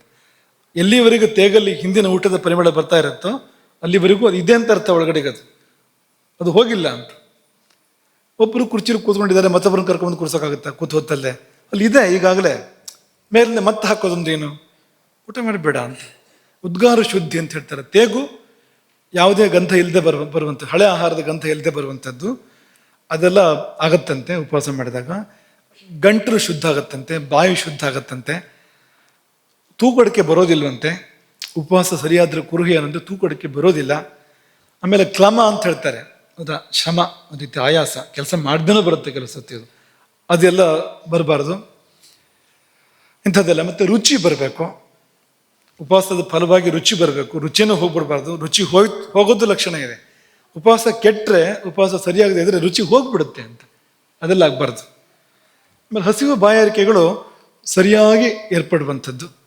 ಇಷ್ಟು ಉಪವಾಸ ಸರಿಯಾದ ಕುರುಹುಗಳು. ಉಪವಾಸ ಕೆಟ್ಟರೆ, ಸರಿಯಾಗದೆ ಇದ್ರೆ ಅದಕ್ಕೂ ಕುರುಹುಗಳಿದೆ. ಆ ಕುರುಹುಗಳೆಲ್ಲ ಅನಾಹುತಗಳು, ಅವೆಲ್ಲವೂ ಕೂಡ ಅದೆಲ್ಲ ಆಗಬಾರ್ದು. ಉಪವಾಸ ಕೆಟ್ಟಾಗ ಪರ್ವಭೇದ ಅಂತ ಹೇಳ್ತಾರೆ. ಪರ್ವಭೇದ ಅಂದರೆ ಕೈಕಾಲು ಗಂಟುಗಳ ಸಂಧಿಗಳಲ್ಲಿ ನೋವು ಬರುತ್ತಂತೆ. ಉಪವಾಸ ಸರಿಯಾಗದೇ ಇದ್ರೆ, ಅಸ್ತವ್ಯಸ್ತ ಆದರೆ, ಮಾಡಬಾರ್ದಿತ್ತು ಮಾಡ್ದ, ಎಷ್ಟು ಮಾಡಬೇಕು ಜಾಸ್ತಿ ಮಾಡ್ದ, ಹೀಗೆಲ್ಲ ಮಾಡಿದರೆ ಸಂಧಿಗಳಲ್ಲಿ ನೋವು ಶುರುವಾಗತ್ತೆ. ಅಂಗಮರ್ದ ಅಂದರೆ ಅಂಗಾಂಗಗಳು ಸೆಳೆತ, ಹಿಂಡಿದಂತಾಗುವ ನೋವು, ಹಿಡ್ಕೊಂಡಂತಾಗುವಂಥದ್ದು ಇದೆಲ್ಲ ಬರುವಂಥದ್ದು. ಕಾಸ, ಕೆಮ್ಮು ಶುರುವಾಗ್ಬೋದು, ಬಾಯಿ ಒಣಗುವಂಥ ಕಾಯಿಲೆ ಶುರುವಾಗ್ಬೋದು. ಅದರ ನಂತರ ಹಸಿವು ನಾಶ ಆಗ್ಬೋದು, ಹಸಿವು ಹೋಯ್ತು ಮತ್ತೆ ಹಸಿವು ಬರೋದಿಲ್ಲ ಅಂತ. ವಿಪರೀತ ಬಾಯಾರಿಕೆ ಬರ್ಬೋದು, ಅರುಚಿ ಅಪಾಯಕರವಾದದ್ದು ಅಂತ, ರುಚಿನೇ ಹೋಗ್ಬಿಡ್ಬೋದು ಹಾಗೆ ಮಾಡಿದಾಗ. ಆಮೇಲೆ ಅದಕ್ಕಿಂತ ಅಪಾಯ ಅಂದರೆ ಕಿವಿಯ ಕೇಳುವ ಶಕ್ತಿ ಶಿಥಿಲ ಆಗ್ಬೋದು, ಕಣ್ಣಿನ ನೋಡುವ ಶಕ್ತಿ ಹೋಗ್ಬೋದು. ಮನಸ್ಸು ಇಚ್ಛೆ ಉಪವಾಸ ಮಾಡಬಾರ್ದು. ಯಾಕೆಂದರೆ ಕಣ್ಣು ಕಿವಿ ತನ್ನ ಶಕ್ತಿಗಳನ್ನು ಕಳ್ಕೊಳ್ಬೋದು, ಒಂದು ಭ್ರಾಂತಿ ಬರ್ಬೋದು ಮನಸ್ಸಿಗೆ. ಮನಸ್ಸಿನಲ್ಲಿ ಒಂದು ಅರೆ ಹುಚ್ಚಿನ ರೀತಿಯ ಸ್ಥಿತಿ ಕೂಡ, ಮಾನಸಿಕ ಅಸಮತೋಲನ ಬರ್ಬೋದು. ಊರ್ಧ್ವ ವಾತ ಇಲ್ಲಿಂದ ಕೆಳಗಿರಬೇಕು, ಸೊಂಟದಿಂದ ಕೆಳಗಿರಬೇಕು. ಅದು ಮೇಲೆ ಚಲನೆ ಮಾಡೋಕ್ಕೆ ಶುರು ಆಯಿತು ಅಂದರೆ ಮೇಲೆಲ್ಲ ಅನಾಹುತಗಳಾಗತ್ತೆ. ಅದೆಲ್ಲ ಈಗ ಉಸಿರಾಟದ ತೊಂದರೆ ಇಂಥದ್ದೆಲ್ಲ ಬರೋಕ್ಕೆ ಸಾಧ್ಯತೆ ಇದೆ, ಅದೆಲ್ಲ ಬರ್ಬೋದು. ಹೀಗೆ ನಾನಾ ರೀತಿಯ ಅನರ್ಥಗಳು ಸಾವಿನ ಪರ್ಯಂತವೂ ಬರೋಕ್ಕೆ ಸಾಧ್ಯ ಇದೆ. ಹಾಗಾಗಿ ವೈದ್ಯರ ಸಲಹೆ ಇಲ್ಲದೆ ಬೇಕಾಬಿಟ್ಟಿ ಉಪವಾಸವನ್ನು ಮಾಡಬಾರ್ದು. ಧಾರ್ಮಿಕ ಉಪವಾಸಗಳನ್ನು ಕೂಡ ಗುರುವಿನ ಮಾರ್ಗದರ್ಶನ ಇಲ್ಲದೆ ಮಾಡಬಾರ್ದು ಯಾವುದೇ ಕಾರಣಕ್ಕೂ. ಧಾರ್ಮಿಕ ಉಪವಾಸಗಳನ್ನು ಕೂಡ ಇನ್ನೊಮ್ಮೆ ಹೇಳುವಂಥದ್ದು, ಸರಿಯಾದ ಗುರುವಿನ ಮಾರ್ಗದರ್ಶನ ಇಲ್ಲದೆ ಧಾರ್ಮಿಕ ಉಪವಾಸಗಳನ್ನು ಮಾಡಿದರೂ ಕೂಡ ಅವನು ಪಾಪ ಮಾಡದಂತೆ ಆಗ್ಬೋದು. ಯಾಕಂದರೆ ಇಲ್ಲಿ ಎಷ್ಟೋ ಕಾಯ್ಕೊಂಡಿದ್ದಾವೆ ಆಹಾರಕ್ಕೋಸ್ಕರವಾಗಿ ಶರೀರದಲ್ಲಿ, ಕೊಡದೇ ಇದ್ದಾಗ ಅವಕ್ಕೆಲ್ಲ ಹಾಹಾಕಾರ ಅಂತ. ಹಾಗಾಗಬಾರ್ದು. ಧಾತುಗಳಲ್ಲಿ ಪ್ರಕ್ಷೋಭೆ ಇದೆಲ್ಲ ಬರೋಕ್ಕೆ ಸಾಧ್ಯ ಇದೆ. ಹಾಗಾಗಿ ಸರಿಯಾದ ಮಾರ್ಗದರ್ಶನ ಇಲ್ಲದೆ ಉಪವಾಸ ಮಾಡಬಾರ್ದು. ಊಟ ಅಂತೂ ಸರಿಯಾಗಿ ಮಾಡಬೇಕು, ವ್ಯವಸ್ಥಿತವಾಗಿ ಮಾಡಬೇಕು. ಅಲ್ಲಿ ಮತ್ತೆ ಮಾರ್ಗದರ್ಶನ ಕಾಯ್ಕೊಂಡು ಕೂತ್ಕೋಬೇಡಿ ಅಂತ. ಮಾರ್ಗದರ್ಶನ ಬೇಕು ಅಲ್ಲೂ ಕೂಡ, ಊಟದ ವಿಷಯಲ್ಲೂ ಕೂಡ. ಇಲ್ಲದೇ ಇದ್ರೆ ಅಲ್ಲೂ ಕೂಡ ಏರುಪೇರುಗಳಾಗ್ಬೋದು. ಹಾಗಾಗಿ ಎರಡೂ ಕಡೆ ಸರಿಯಾದ ಮಾರ್ಗದರ್ಶನ ಪಡ್ಕೊಂಡು ನಾವು ಮಾಡುವಂತೆ ಆಗಬೇಕು. ಇಲ್ಲದಿದ್ದರೆ ಎಲ್ಲ ಅನರ್ಥಗಳು. ಹೀಗೆ ಭಾರತೀಯರ ಒಂದು ಪರಂಪರೆಯಲ್ಲಿ ಊಟವು ಪರಮೋಪಕಾರಕ, ಉಪವಾಸವು ಕೂಡ ಪರಮೋಪಕಾರಕ. ಊಟದಿಂದಲೂ ಮೋಕ್ಷಕ್ಕೆ ಹೋಗ್ಬೋದು, ಉಪವಾಸದಿಂದಲೂ ಮೋಕ್ಷಕ್ಕೆ ಹೋಗ್ಬೋದು. ಊಟದಿಂದಲೂ ಸಂಪೂರ್ಣ ಆರೋಗ್ಯವನ್ನು ಪಡ್ಕೊಳ್ಬೋದು, ಉಪವಾಸದಿಂದಲೂ ಕೂಡ ಸಂಪೂರ್ಣ ಆರೋಗ್ಯವನ್ನು ಪಡ್ಕೊಳ್ಬೋದು. ಎರಡೂ ಕಡೆಯಿಂದ ನಾವು ತುಂಬ ಅನುಕೂಲಗಳು ಮಾಡೋಕ್ಕೆ ಸಾಧ್ಯ ಇದೆ. ಎರಡೂ ವಿಷಯದಲ್ಲಿ ದಾರಿ ತಪ್ಪಿದರೆ, ಅದು ಕೆಟ್ಟರೆ, ಅದು ಏನು ಬೇಕಾದ್ರೂ ತೊಂದರೆ ಮಾಡ್ಬೋದು. ಎಷ್ಟು ಅನಾಹುತಗಳನ್ನು ಕೂಡ ಊಟವೂ ಮಾಡ್ಬೋದು, ಉಪವಾಸವೂ ಮಾಡ್ಬೋದು. ಹಾಗಾಗಿ ಯಾರಿಗೆ ಜ್ಞಾನ ಇಲ್ಲ ಅವನಿಗೆ ಊಟ ಮಾಡೋ ಹಕ್ಕಿಲ್ಲ. ಯಾಕೆಂದರೆ ತಿಳುವಳಿಕೆ ಇಲ್ಲದೆ ಇದ್ದರೆ ಆ ಊಟ ಮುಂದೆ ಉತ್ಪಾತಗಳನ್ನು ಉಂಟು ಮಾಡುತ್ತಲ್ವಾ. ಹಾಗಾಗಿ ಊಟವಾಗಲಿ ಉಪವಾಸ ಆಗಲಿ ಜ್ಞಾನಪೂರ್ವಕವಾಗಿ ತಿಳ್ಕೊಂಡು ಯಾವುದು ಸೂಕ್ತ ಯಾವುದು ಅಲ್ಲ ಅನ್ನೋದನ್ನು ತಿಳ್ಕೊಂಡು ಮಾಡಬೇಕು ಹೊರತು ತಿಳಿದೇ ಮಾಡಬಾರ್ದು. ಅದಕ್ಕೋಸ್ಕರವೇ ವಿದ್ಯಾಭ್ಯಾಸ ಬೇಕಾಗಿರುವಂಥದ್ದು. ವಿದ್ಯಾಭ್ಯಾಸದಲ್ಲಿ ಇದನ್ನು ಹೇಳಬೇಕು. ಚಿಕ್ಕ ವಯಸ್ಸಿನಲ್ಲಿ ಹೇಗೆ ಬದುಕಬೇಕು ಅಂತ ಹೇಳಿದೆ ಅಂದರೆ ವಿದ್ಯಾಭ್ಯಾಸ ಅಲ್ಲ, ಇದನ್ನು ಅವಶ್ಯವಾಗಿ ಹೇಳಬೇಕು. ಇದಿಷ್ಟನ್ನು ಇವತ್ತಿಗೆ ಇಟ್ಕೊಳ್ಳೋಣ. ನಾಳೆ ಅಗ್ನಿ ಬಗ್ಗೆ ವಿವೇಚನೆ ಶುರು ಮಾಡೋಣ. ಇಲ್ಲಿಂದ ಮುಂದಕ್ಕೆ ಏನದು ಅಗ್ನಿ, ಎಲ್ಲಿದೆ ಅದು ಏನು ಮಾಡುತ್ತೆ, ಅದು ಏನದ್ರ ಅವಸ್ಥೆಗಳು ಅನ್ನೋದನ್ನೆಲ್ಲ ವಿವೇಚನೆ ಮಾಡೋದಕ್ಕೆ ಪ್ರಾರಂಭ ಮಾಡೋಣ ಮುಂದಕ್ಕೆ. ಹರೇ ರಾಮ. ಗೋಕರ್ಣ ಮಂಡಲಾಧೀಶ್ವರ ಶ್ರೀಮದ್ ಜಗದ್ಗುರು ಶಂಕರಾಚಾರ್ಯ ಶ್ರೀ ಶ್ರೀ ರಾಘವೇಶ್ವರ ಭಾರತೀ ಸ್ವಾಮಿ ಮಹಾರಾಜ್ ಕೀ